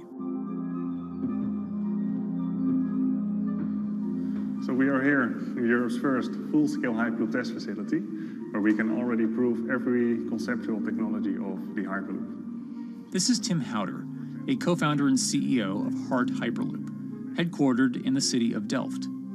And while this testing tube might not seem as large as others, inside is a key technology to create the on- and off-ramp type infrastructure of a Hyperloop network. That is, a lane switch. That's something we can already test here. You can actually see it here, that the track is diverging from one track into two. That makes it possible to eventually split up the Hyperloop track in two sections. And in that sense, you can create a complete Hyperloop network that in the end will make it possible to travel, for example, over a whole continent. Take Europe, for example, with the same ease as you can now travel with a metro in a city. The nice thing about this magnetic levitation system that we've developed is that there's absolutely zero moving components in the track. So for example, if you have to do a lane switch, all you do is that the tube basically splits up, and statically the tracks also split up. And whenever the vehicle enters a switch, it either pulls itself to the right with its magnets, or it pulls itself to the left with its magnets.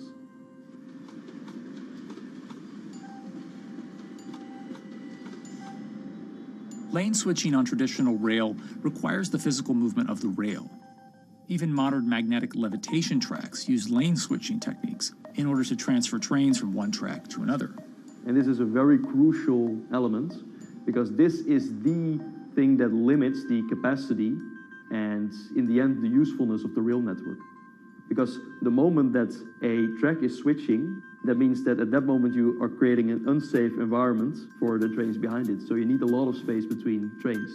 But in a Hyperloop, because you have no moving components in the track, all the vehicles can be much closer to each other. You can achieve a very high frequency and basically have your vehicles moving and merging in and out of the network very much like a highway.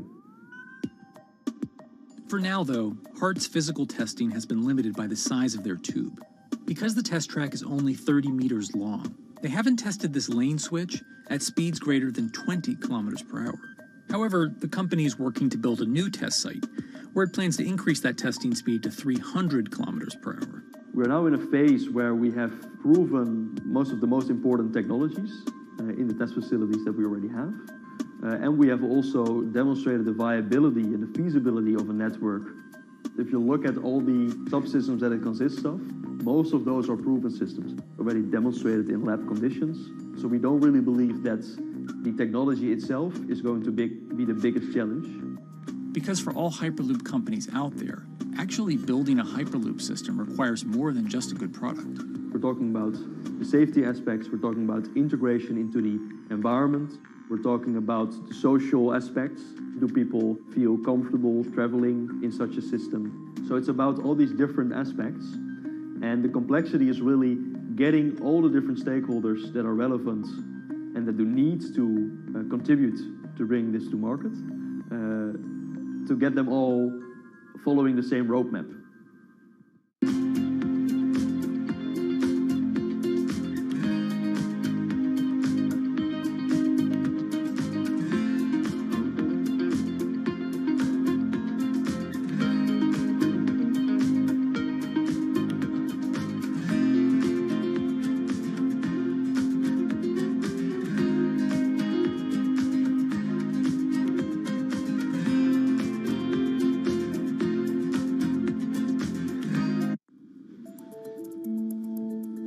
In order to help build this coalition of private and public interest in Hyperloop development, HART in 2018 partnered with other Hyperloop companies from Europe and Canada. The goal was to define, establish, and standardize the framework to regulate Hyperloop systems. Right now we are working with all the Hyperloop developers together in setting up the first, let's say, structure for starting the standards drafting. One of the most important goals for HART is interoperability, which is essentially making sure the different systems can communicate with each other. Interoperability is so important because what we want to achieve is actually have this seamless travel experience. So you don't want to end up, for example, going from Madrid to Paris and then switching because you need to use a different technology to get, for example, to Amsterdam. The idea being that as companies around Europe create the first commercial Hyperloop tracks between individual cities, one day those can all be connected to a larger network. Everyone that believes that Hyperloop is a future transport system also realizes that there is a need to have this network because that's where Hyperloop thrives. Hyperloop is such a huge project. It's definitely not something that you can do on your own or as a single company. So you need to do it with a lot of other companies. You need to have the governments. And I think in that sense, the biggest challenge that we've encountered is to really get all the required parties together to take the steps in development and in commercial implementation. HART's next plan is to build the European Hyperloop Center, an open testing facility which will include a 2.6-kilometer test track. And the company hopes to test travel speeds there at up to 700 kilometers per hour. Virgin Hyperloop is also racing to construct the first commercial Hyperloop route, with projects in various states of development in India, Saudi Arabia, and the United States. Recently, the company announced plans to build a Hyperloop certification center in West Virginia, which will include a 6-mile-long test track. Proving the technology here will be crucial if Hyperloop networks can find a home among infrastructure investments that the Biden administration hopes to make. The idea that there's multiple Hyperloop companies, I think, is a redeeming aspect in the business. People really want to see something happen, so having multiple people move forward is good for that. I was struck when Josh and Sarah rode the pod. 2 or 3 of the major outlets used the phrase, "We now have a new mode of transport." And although all of that technology had existed before those 2 human beings rode it, it was the moment at which those 2 human beings traveled that short distance down the tube that in popular imagination, Hyperloop became a mode of transport. The metaphor I use with my team is that, the Wright brothers were first, but none of us fly on Wright Brothers Airlines anymore. If you don't continue to innovate, you're not going to be around, and so we'll continue to be at the forefront of building Hyperloop. Back in 2013, Elon had an idea. I think the difference now in 2021 is some brilliant engineers have spent real time grinding out the details. And I thoroughly expect the next 3 to 5 years to be decisive.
This week, how hydrogen can transform our energy usage. We'll look at why the universe's most abundant element could be a game changer in the climate revolution. Hydrogen technologies are not new. They are used in other sectors. We use them in space, on our rockets, and we don't need the laws of physics to change to be able to use hydrogen on our planes. From iron ore to green hydrogen, one of Australia's richest men tells us about his pivot to sustainable energy. Let's take action. It's practical, it's implementable. Let's do it now. Plus, the hydrogen revolution. We'll speak with the CEO of Italian utilities firm Snam about his new book and how green hydrogen could be competitive within 5 years. Costs are coming down and people are waking up to the fact that it's the only way to decarbonize certain sectors. From Bloomberg's global headquarters in New York, I'm Kaylee Lyons, and this is Bloomberg Green.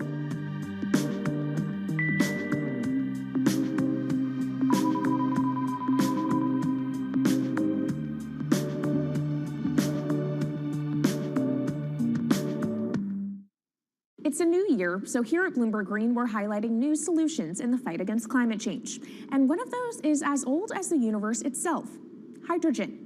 It's the simplest element around, but could well be a game changer when it comes to turning around our dependence on fossil fuels. Today, hydrogen is used in the chemicals industry to produce petroleum products. It's also starting to be used in steel production, an industry under a lot of pressure to decarbonize. But it has far more uses as well, from powering cars to heating our homes. And Bloomberg New Energy Finance sees a seismic shift in the sector in the next 10 years as green hydrogen squeezes out dirtier alternatives. So-called gray hydrogen dominates today. But as renewable electricity gets cheaper and more accessible, so will green hydrogen. In this week's edition of Bloomberg Green, we'll explore what this push into hydrogen means for tackling climate change. We'll hear from Australian billionaire Twiggy Forrest about his pivot from iron ore to hydrogen, and we'll also speak with the CEO of Italian utility company Snam about his book, The Hydrogen Revolution. But first, what are we using hydrogen for? And why does it actually matter? Christine Lee Edwards explains. Hydrogen, the most plentiful element in the universe. On Earth, we find it mostly bonded to oxygen in the form of water, or in other gases known as hydrocarbons. Hydrogen gas, H2, burns hot and clean, making it an attractive tool in the race to net zero. But isolating hydrogen from other elements is no easy task. Today, the cheapest way to do this is via chemical processes that break up natural gas. This releases a lot of carbon dioxide. Another method is to use electricity to split water molecules in a process called electrolysis. Although there is no carbon byproduct, a lot of electricity is needed. And if this power comes from burning coal or gas, it negates the zero emissions goals of using hydrogen to begin with. Hydrogen produced in this way, powered by fossil fuels, is called gray hydrogen. If carbon capture and storage is used together with fossil fuels, then it becomes blue hydrogen. If nuclear power is used, it's called pink. And finally, green hydrogen is when it's produced via electrolysis and powered from renewable sources. This method is considered emissions-free. It's predicted that by the early 2030s, H2 made from renewables will be cheaper than that made from fossil fuels. But that hinges on the cost of electrolysis declining, which will be achieved through larger projects and an expansion of manufacturing. To be clear, vast amounts of H2 are already used today. Global production in 2018 totaled 117 million metric tons. This hydrogen is mostly used for its chemical properties, not as a source of energy, and very little of it is clean. Some sectors like steel could start using hydrogen for these chemical properties, replacing coal. Industries like cement and glass may also use hydrogen as a source of heat. Another advantage is its energy storage potential. It can be stored over long periods of time and used when more power needs to be added to the grid. It also could hold an advantage over batteries in heavy transport and shipping. The promise of hydrogen for energy has been around since at least 1874, when Jules Verne wrote about it in his book, The Mysterious Island. But the future of hydrogen will depend on policy. Countries with net zero targets, carbon pricing, and hydrogen strategies with investment mechanisms are likely to see the highest H2 demand.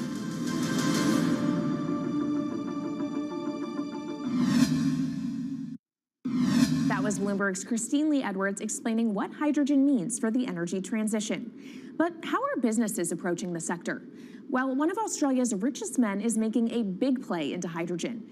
Andrew Forrest, better known as Twiggy, made his fortune from iron ore, being the chairman, former CEO, and major shareholder in Fortescue Metals, one of the world's biggest miners.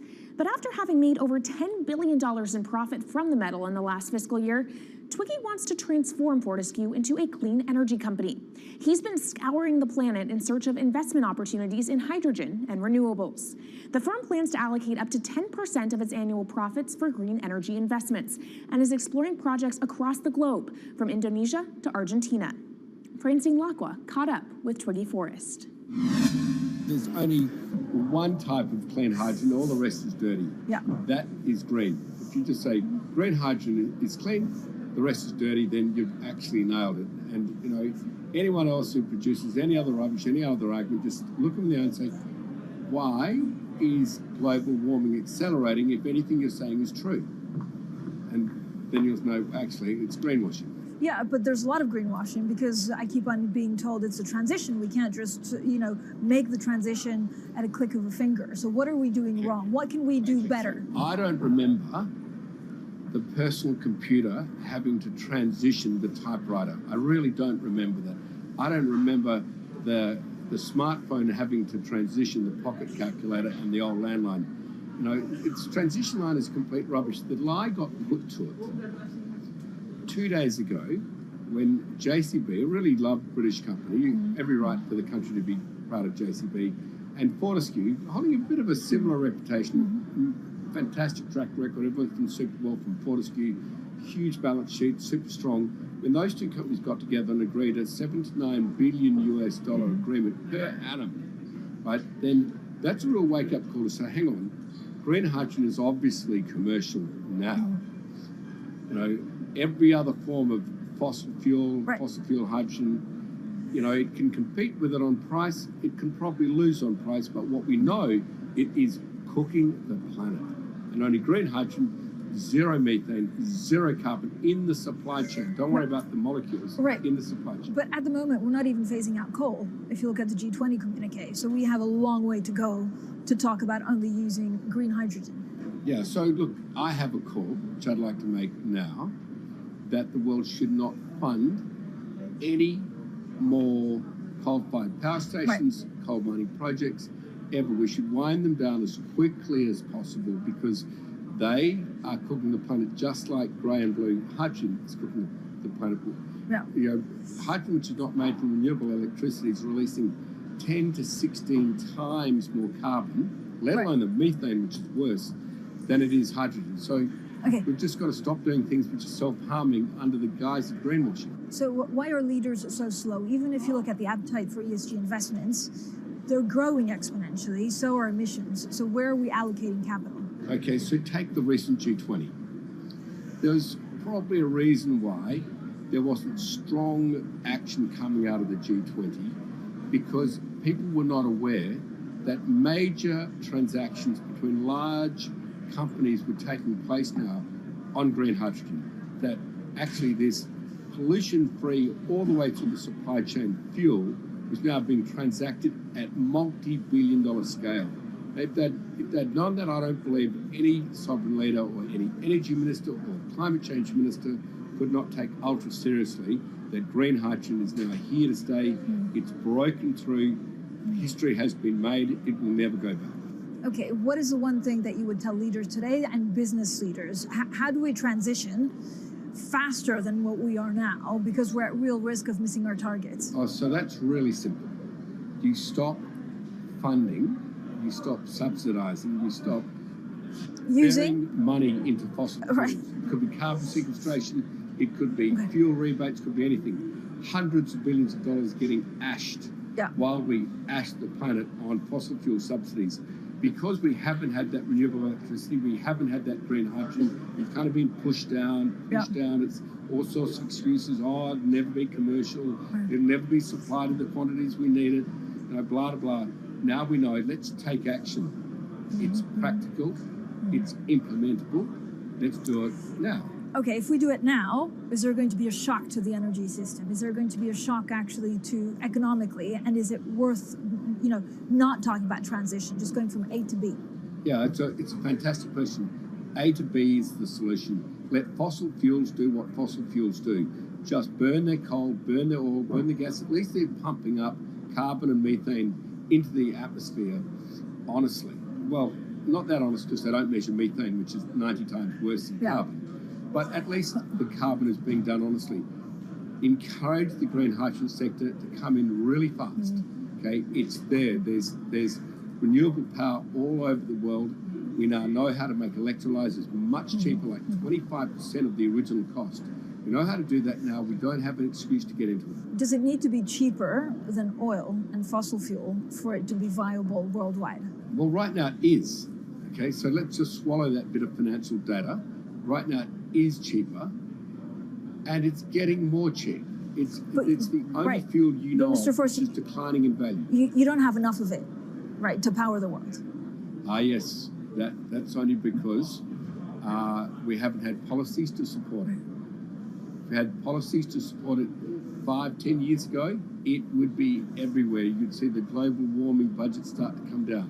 Now, we've got 5 or 10 years to make a huge difference. I need policy leaders all over the world to appreciate now, okay, big business is transacting with green hydrogen in multi-billion-dollar agreements. We now know it's here and it's here to stay. Let's spread it everywhere. Coming up on the program, the hydrogen revolution. We'll speak with the CEO of Italian utility firm Snam about his new book and why he thinks green hydrogen will be competitive in just 5 years. Plus, how are airlines working to become more sustainable? We'll look at how Airbus plans to step up in the climate fight. This is Bloomberg Green.